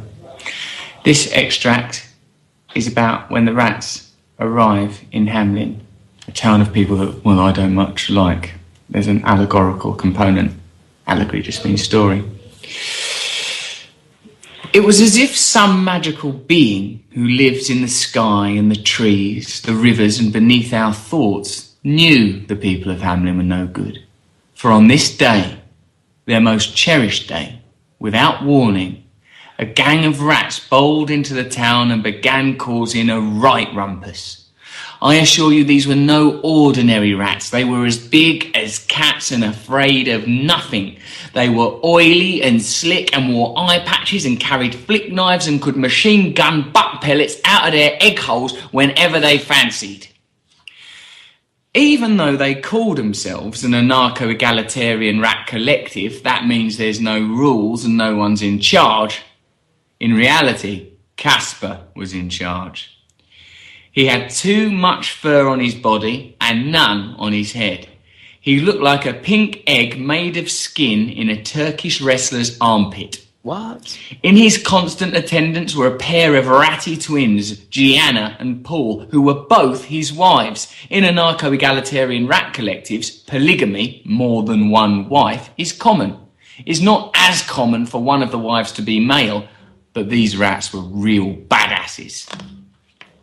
They lived mostly on land, but they were like hairy little villains of the sea. Pirates!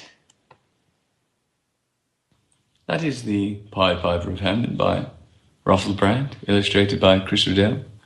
Come to the Royal Albert Hall on November the 14th at 6:30 and see a live reading and live illustration, plus musicians and lots of fun for all of your family and children of all ages. Thank you very much. Wow. If that's not freaky, I mean, come on. Is that bit about something armpit skin or turkey skin, or what's he on about? Oh, I really don't know. But I mean, if that's not violence, masquerade,